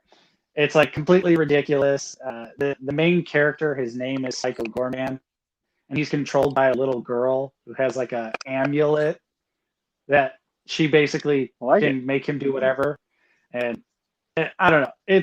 I'm terrible explaining movies, but it was so much fun. If you guys have ever watched like the Guyver or like anything like Power Rangers, VR Troopers, I don't know if you guys are versed in that stuff, but it's kind of in that alley, and it was awesome. That sounds really cool. What was it called again? It's called Psycho Goreman. What was it on? What streaming service? It is not on a streaming service right now. It's just video on demand, so you got to pay to video on demand. All right, cool. Yeah. What are you watching, Salacious? Man, I'm not, which is why I've put the gaming banner up. Oh, Because gaming. I've just been gaming, man. We are trying to get, so we're over 1,000 subscribers now, but way off on the viewing hours. And we game anyway, so we've been doing lots of gaming streams. So I thought this was a good segue to find out what everyone's playing just before we end. Also find out what Nate's streaming. I know Sean's probably been playing. So we are partway through Until Dawn. What a game. I really enjoy playing games, but I'm pretty slack on staying up to date with games. There's loads of really good games in my library that I've never played. And I found Quantic, the developer Quantic. So we did Detroit Becomes Human, Heavy Rain in quick succession. And so we're quite into these decision-based games. And they're quite good to stream, because if you get a good crowd in the stream, you can explain your decision-making as you go along. So we'll be streaming Until Dawn again this weekend, and what an epic game. Nate, what are you playing, and what are you guys streaming over on Out of the Basement? So right now, in my own free time, I'm actually playing Mass Effect 2 for the first time. I was a huge fan of the very first Mass Effect game. I played that so much when I was in high school. Never went on to play 2 or 3, but I've randomly just been feeling the urge to play the second game, and I'm loving it so far. It's a great game. Yeah, it's a great game. Of course, I'm a fan of Knights of the Old Republic, BioWare, the developers. So yes, I'm completely blown away so far. I'm about like 6-ish hours into the game, so I'm not like too deep yet, but super fun stuff. And then as far as streaming goes, we've been playing a lot of Star Wars Battlefront 2, the 2017 game. Yeah, I've been watching that. I've been really enjoying watching those streams because the game's cool. Yeah, it's not anything too complicated. It's nothing too serious. It's nice, fun Star Wars, what we call Star Wars boom booms, where you can just shut your brain off and Yeah, you can love just it. blow things up. And it's always great that it's from Justin's perspective, because he's insanely good at the game. So he always makes us look good. I noticed that. Yeah, he's always going on rampages with heroes and stuff. So I'm like, I'm just glad it's not from my perspective, because it'd be a different story. But we've honestly been having a lot of fun with that game. It's super fun. I know it was free on PC recently, so there's a lot of like renewed interest in the game, despite there being no new content at all. But what is there is fantastic. I absolutely love playing Battlefront 2 right now on stream. We tried to branch out and play a little bit of Halo, but that was, didn't really seem to connect with the audience. So I think we're just going to go back to sticking with Star Wars games for the time being. Sean. Yeah, I beat that Resident Evil Village demo on PlayStation 5. That was absolutely terrifying. I played it with my daughter, and that is scary as hell. But I'm going to probably buy that game when it comes out. And I've been playing the Call of Duty campaign on the new Call of Duty, that's actually pretty good. The graphics are great, but it's other than that, not much. Just casual gaming this week. Awesome. Dude, is there anything you want to talk about game-wise? Yes, so a lot of Mario Kart with my daughters who are 12 and 15 and a half, and I am kicking their butts. So teaching them how to respect their dad. But then solo, still working on Assassin's Creed Valhalla. Really enjoying that game. And then I had started Watch Dogs. I forget the London one. And then when I got Valhalla and stuff, I kind of dropped off, but I started that back up again. So I'm enjoying that game too. I do like those like decision-based third-player games as well. I think it's interesting, and I like building up the character and all the hidden stuff you could find. So the Valhalla games, the Watch Dogs, Spider-Man, right? All these new games are kind of that mode. I really enjoy them. Yeah. Miles Morales. That's a great game I've been playing recently too. Are there different levels to that than because I have the PS4 Spidey? Is it like a new game, or do they just have the same game and they put Miles in it? No, it's new. I would say it's new because I got the platinum trophy on like all of them, and it's a masterpiece, man. You definitely have to play it. Oh, I'm gonna get a PS5. Every console, I always get the launch console, and then within a year they get gooched. So this time I was like, okay, I'm going to learn. Like 20 years later, I'm going to finally learn a lesson, and I'm going to wait. And then the other thing that happens is you always get a cool bundle if you wait, where they include an extra controller and you get a game with it, and then it's a price break. So I thought this time I'm just going to be patient and wait. But dude, as soon as I get that's probably Miles will be the first game I play. It'll be a long wait this time, though, because the scalpers, we think Black Series are bad. PlayStation 5. Oh, it's terrible. A nightmare right now. Unacceptable. The prices that what scalpers are doing with those new consoles. But dude, I wanted to ask you, who do you play as in Mario Kart? What's your character of choice? Tanuki. Nice. I love Tanuki Mario, dude. Yeah. What about you? I'm a dry bones guy all day. Are you really? Nice. Yeah. Nice. Yeah, when I played, it was always Toad because he did the best power slides. I don't really play it much anymore. My daughters still play the Wii U. Like I was telling the dude, the Wii U is the most popular system in my house for some reason. Wow. Yeah, it's fun. Yeah, it is a good system. It's highly underrated. There's a lot of great Wii U games, but I think it was mostly Nintendo's fault for how the Wii U was marketed and why it was such a failure. Yeah. Red Ranger Chris said he's playing through Force Unleashed 2. That's an awesome game. I love that game. Nice. Never played the second one, that game. But I do love the first game. Oh, dude, it's better than the first one. They fixed like a lot of the mechanics to it, and I think the better lightsaber combat as well. Can't you also dismember stormtroopers in that game? Yes.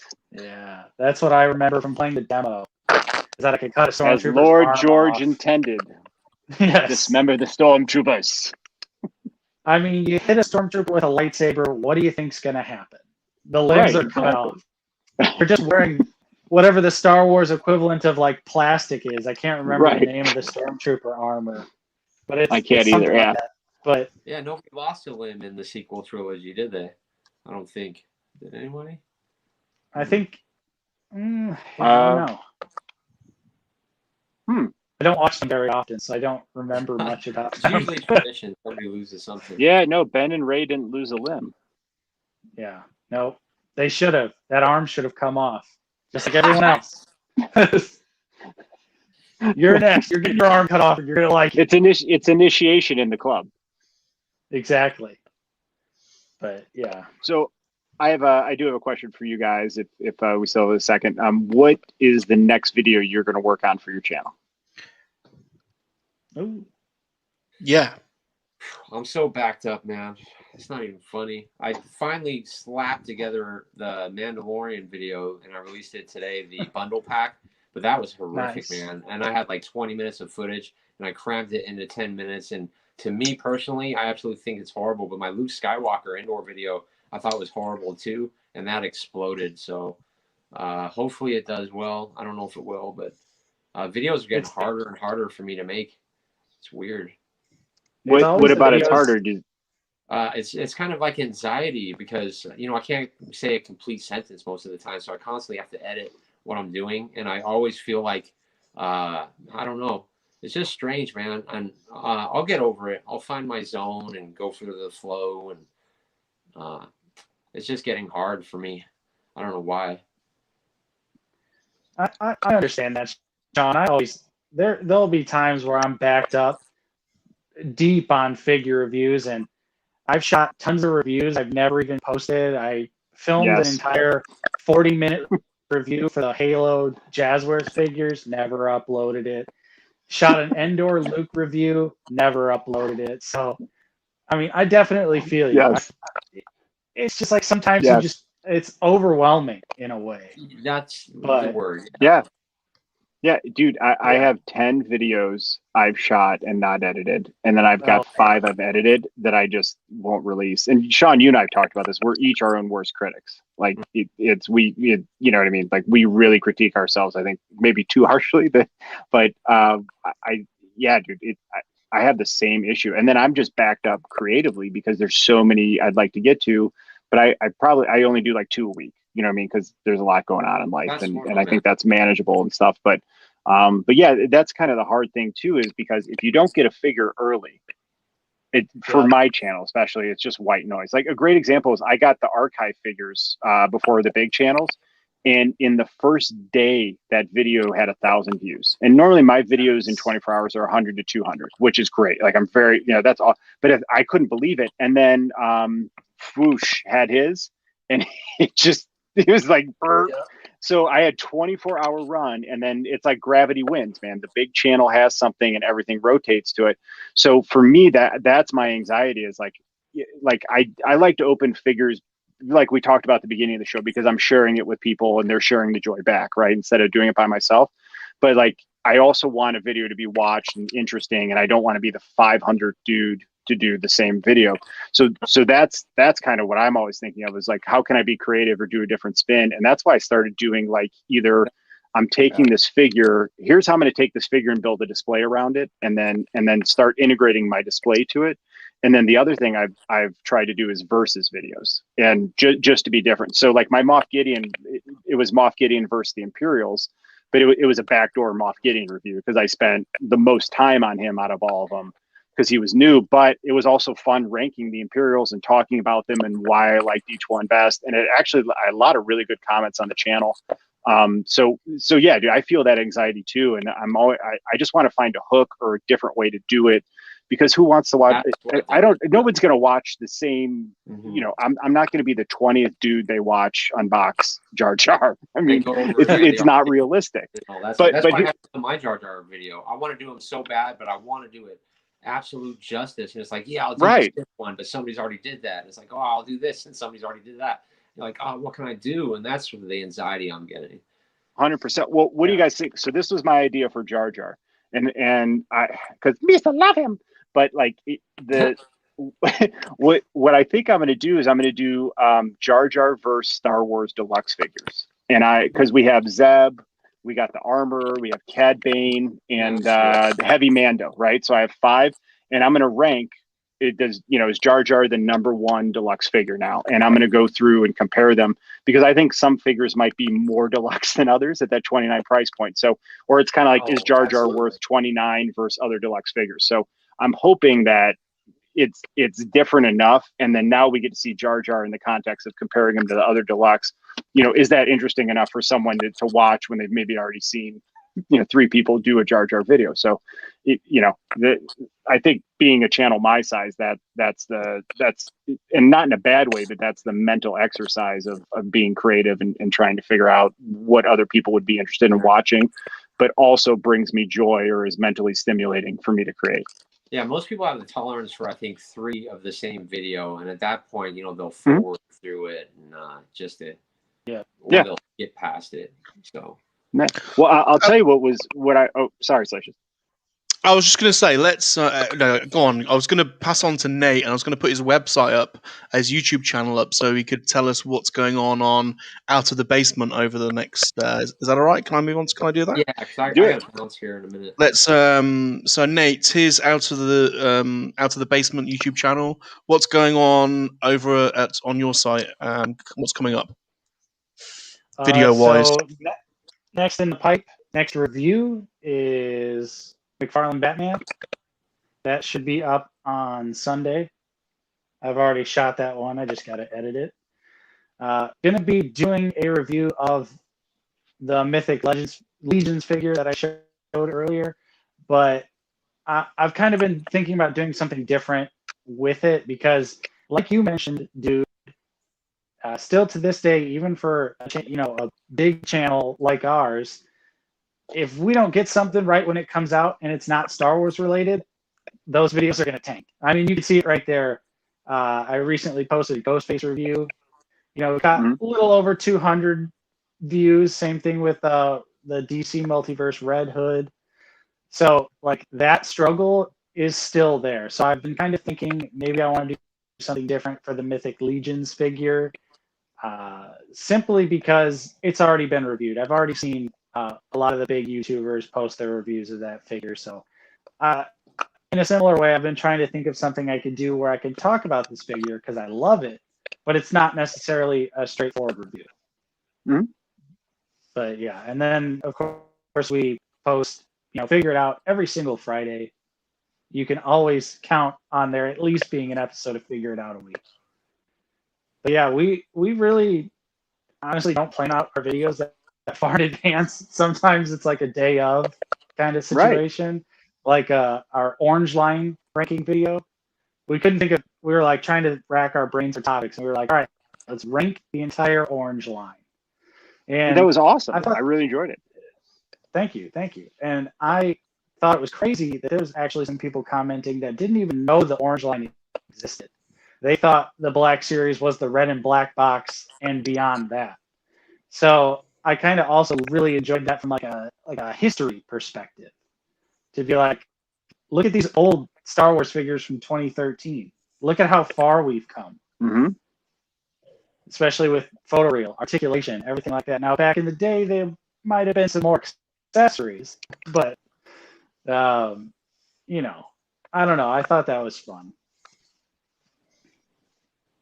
Yeah, dude, I liked it. It was cool to see those figures, and then I was mad that I didn't have them. I mean, honestly, I don't have too many orange line figures myself. I've got the Sand Trooper with the orange pauldron. I have Slave Leia, and I think that's it, actually, in like the orange packaging. Oh, Greedo. I have Greedo as well. Greedo's a great figure. Oh, I want that I Greedo haven't so opened bad. anything and not done a video on it, and I think that is my problem. Where I want to open this video, I know I won't get a lot of views, like you said, and that's probably what's creating my anxiety. I should probably just get over it, start opening figures off camera, and maybe I'll feel a little bit better. I think you should just make what you want to make, Sean. Yes. You overanalyze things. Your content is awesome, whatever you do. Yeah. So just make, just do it, dude, and don't worry about it. It's I think it's the search for perfection is a tough road because you'll never be satisfied if you especially when you and the dude you overanalyze yourself so much. It's not necessary because the content is awesome. Competition over here, Yeah, I know. Well, and here, it's okay to analyze too, right? I mean, because if I go back and I look at my videos over time, like I feel like I've evolved and I've learned, and then you look at one of the things I've done recently was look at the drop-off point, and I used to have 50% drop off in 28 seconds or something, and now I'm at 80%. Like it's still on there, and it's because I changed my opening and how and what was so I have like that brain where I like to experiment and then learn and then keep doing it. So So now my opening's totally different than it was a month ago or 3-4 months ago. So I do like that part of it. But yeah, we need to take Salacious's advice and not Well, not take it to such a negative. I mean, Salacious is a quacky and MoNKey-LiZaRD, and most of his videos are 20 seconds long. So, don't take it, but don't take his advice too seriously. Well, Sean, I still think like we should do like on a live stream because there's a lot of figures I want to open, but I do want to open them in a way that I can share them with people. But I don't think they're going to watch them, and I still think maybe we should do a stream where we just do an unboxing frenzy. And we just do them together, and we each maybe bring like 2, 3, 4, 5 figures, and we're like, all right, here are the ones I want to unbox it. No one's going to care about, but we're going to do it on a stream. And because I'm geeking out, like, okay, so dude, when I open this, I'm going to be geeking out over Deathlock, right? And then I'm sharing it with you, and then you open your figure. I think that might be a fun way for us to get like knock out maybe a handful of figures, and because it's on the mental load. Because I'm thinking about how can I do that? I want to open this. How can I do it? Maybe let's just get a bunch out. That I absolutely agree, and it would be a fun video for longevity for people to watch too. Just wondering what we're going to open. Yeah, it's a surprise. Like we won't tell anyone what we're going to open. Yeah, I think that might be fun. That does sound good. Right. Well, we've done 2 hours and 15 minutes. Woo! Yeah, thanks, Nate. You rock. Nate, thank you so much, dude. MVP of tonight, man. That was so cool of you. Thank you for having me on. Hey, we can get 5 people on here sometimes, right? We can make them a occasional regular, maybe. Yeah, hell yeah! If he wants to come back. Yeah, I'm down to come back. I'm always down to talk toys. I'm very grateful that Justin, he collects as well. I have one in person that I can talk about at least some figures with because he mostly collects Black Series. So when it comes to the other stuff I'm like, I want to talk about it, and I'm glad that, I can talk to you guys. You guys collect Marvel Legends. You're into other action figures as well. So that's super awesome. Like, I love talking action figures. I've been a lifelong collector. I've collected figures since I was a little kid. So it's something that's never gone away from me. Maybe I took a break in high school because I thought it was lame and I wanted to be like this cool skateboarding guy. But it's like, I rode a skateboard. Get back into it. Yeah. Dude, I rocked a lot of Vision streetwear back in the day, man. Oh yes. Yes. A lot of Vision streetwear. I had the skate rags clothes. I was badass on a skateboard. Dude, I had a Nodus Compass skateboard, man. Like that thing was legit. OG. Yeah, dude. I got a good one. Rob Roskopf, the Screaming Hand. I got that skateboard. That's Santa Cruz. Is that Santa Cruz? Yeah. That's awesome. Well, see, dude. Yeah. Well, this is a whole other time. We could spend an hour on skateboarding in the 90s. I mean, absolutely. Well, hey, Nate. Seriously though, thank you again for coming on short notice, man. Absolutely. And I'm, to me, like I had a brutal work week and a long day, and I laughed for the last 2 hours. I got to talk about things that bring me joy, and now I got to talk to you. We've been talking on Twitter for like 6 months, and it's so cool. I got to meet you and we got to hang out, and thanks for coming on, man. Yeah, definitely. I'm super happy to finally actually talk to all of you guys. Yeah, it feels like it's been a long time coming. It's been a real long time. I feel like it started with Sean. I don't quite remember which video I saw of yours first, but I was just like, man, this guy's awesome. He's like super passionate, and it shows through your reviews. So like, I think I started watching your channel when you were still like under 1,000, Sean, and I was like, man, this guy deserves more subs, dude. Your content is absolutely amazing. It's so entertaining. Thanks, dude. I love watching it. I think, I wouldn't be surprised if one day here soon you blow past both me and Sean. And of course, Salacious. Sure. I appreciate that, man. I'm grinding it out. We're grinding it out right now. Yeah, and your passion shines through. All three of you guys. I see it. So I love that because I try my best. I know sometimes I kind of have like a monotone voice, so it sounds like I'm not like into stuff, which is unfortunate, but Yeah, I have the it's- same problem. Every I have time. the exact same problem. And I don't force do any of them. I just think it's just brilliant. So yeah. And you I'll put be editing my photos- videos, and I'm just like, man, I just sound like I don't care, but it's like the opposite. You know, it's like it's the opposite, but I just can't help the way I speak. So, And you know what though? I've never gotten that from your video that you didn't. You know what I mean? Like it's so like how we're talking about being our own credit. Like that has never come across once, man. Never once, dude. And what I really like too is you're showing me figures that I don't collect or know a lot about. And even though I might not collect them, I like learning about them, and I like that you're happy and you're sharing it with me, and it makes me happy, man. That's what it's all about, dude. It's so cool. Like I said, the Back to the Future figure. You know, I was sold, and I had to get it after seeing that review. Yeah, that was a great review. Great review for that one. I was definitely happy with how that turned out. But yeah, that was solid, man. Yeah, I mean, you guys are all super passionate, so I love talking to you guys. It was a great conversation here. It was awesome. Well, those that are watching that have joined us, it's again, you guys in the community, you've been absolutely awesome. There's probably too many names for me to mention everyone, but it's been an amazing stream. If you haven't subscribed to Nate and Justin, please do so at Out of the Basements. Please subscribe to A Dude's Nerdery and follow him on Twitter and Instagram. Vern's not with us tonight, but please head over to Oakhurst Studios. He is blowing up right now with his shorts, and his reviews are awesome, and his custom figures are next level. His custom boba is absolutely insane. Insane. Yes. Sean Solo, YouTube's finest. Make sure you've subbed to Sean. Where else am I going? Oh, and don't forget the Quacky and MoNKey-LiZaRD army. Come and follow me. No, exactly. Come and follow Little Salacious. Thanks, everyone. Come and follow me. Come and join the Quacky and MoNKey-LiZaRD army. You guys have all been awesome. Thank you for joining us. Episode 4. It's been emotional. And we bid you. What are we doing next Saturday?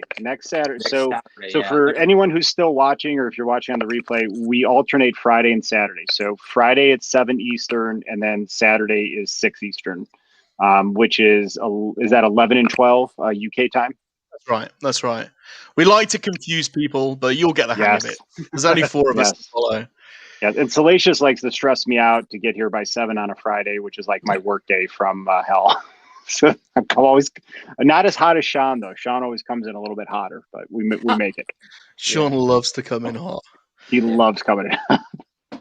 Please leave us a friendly comment. Subscribe to all our channels. Remember to turn on those notifications. And remember, monkey lizards are for life, not for spit roasting. Goodbye. Bye, everyone. Bye, guys. See you guys. Thanks for watching.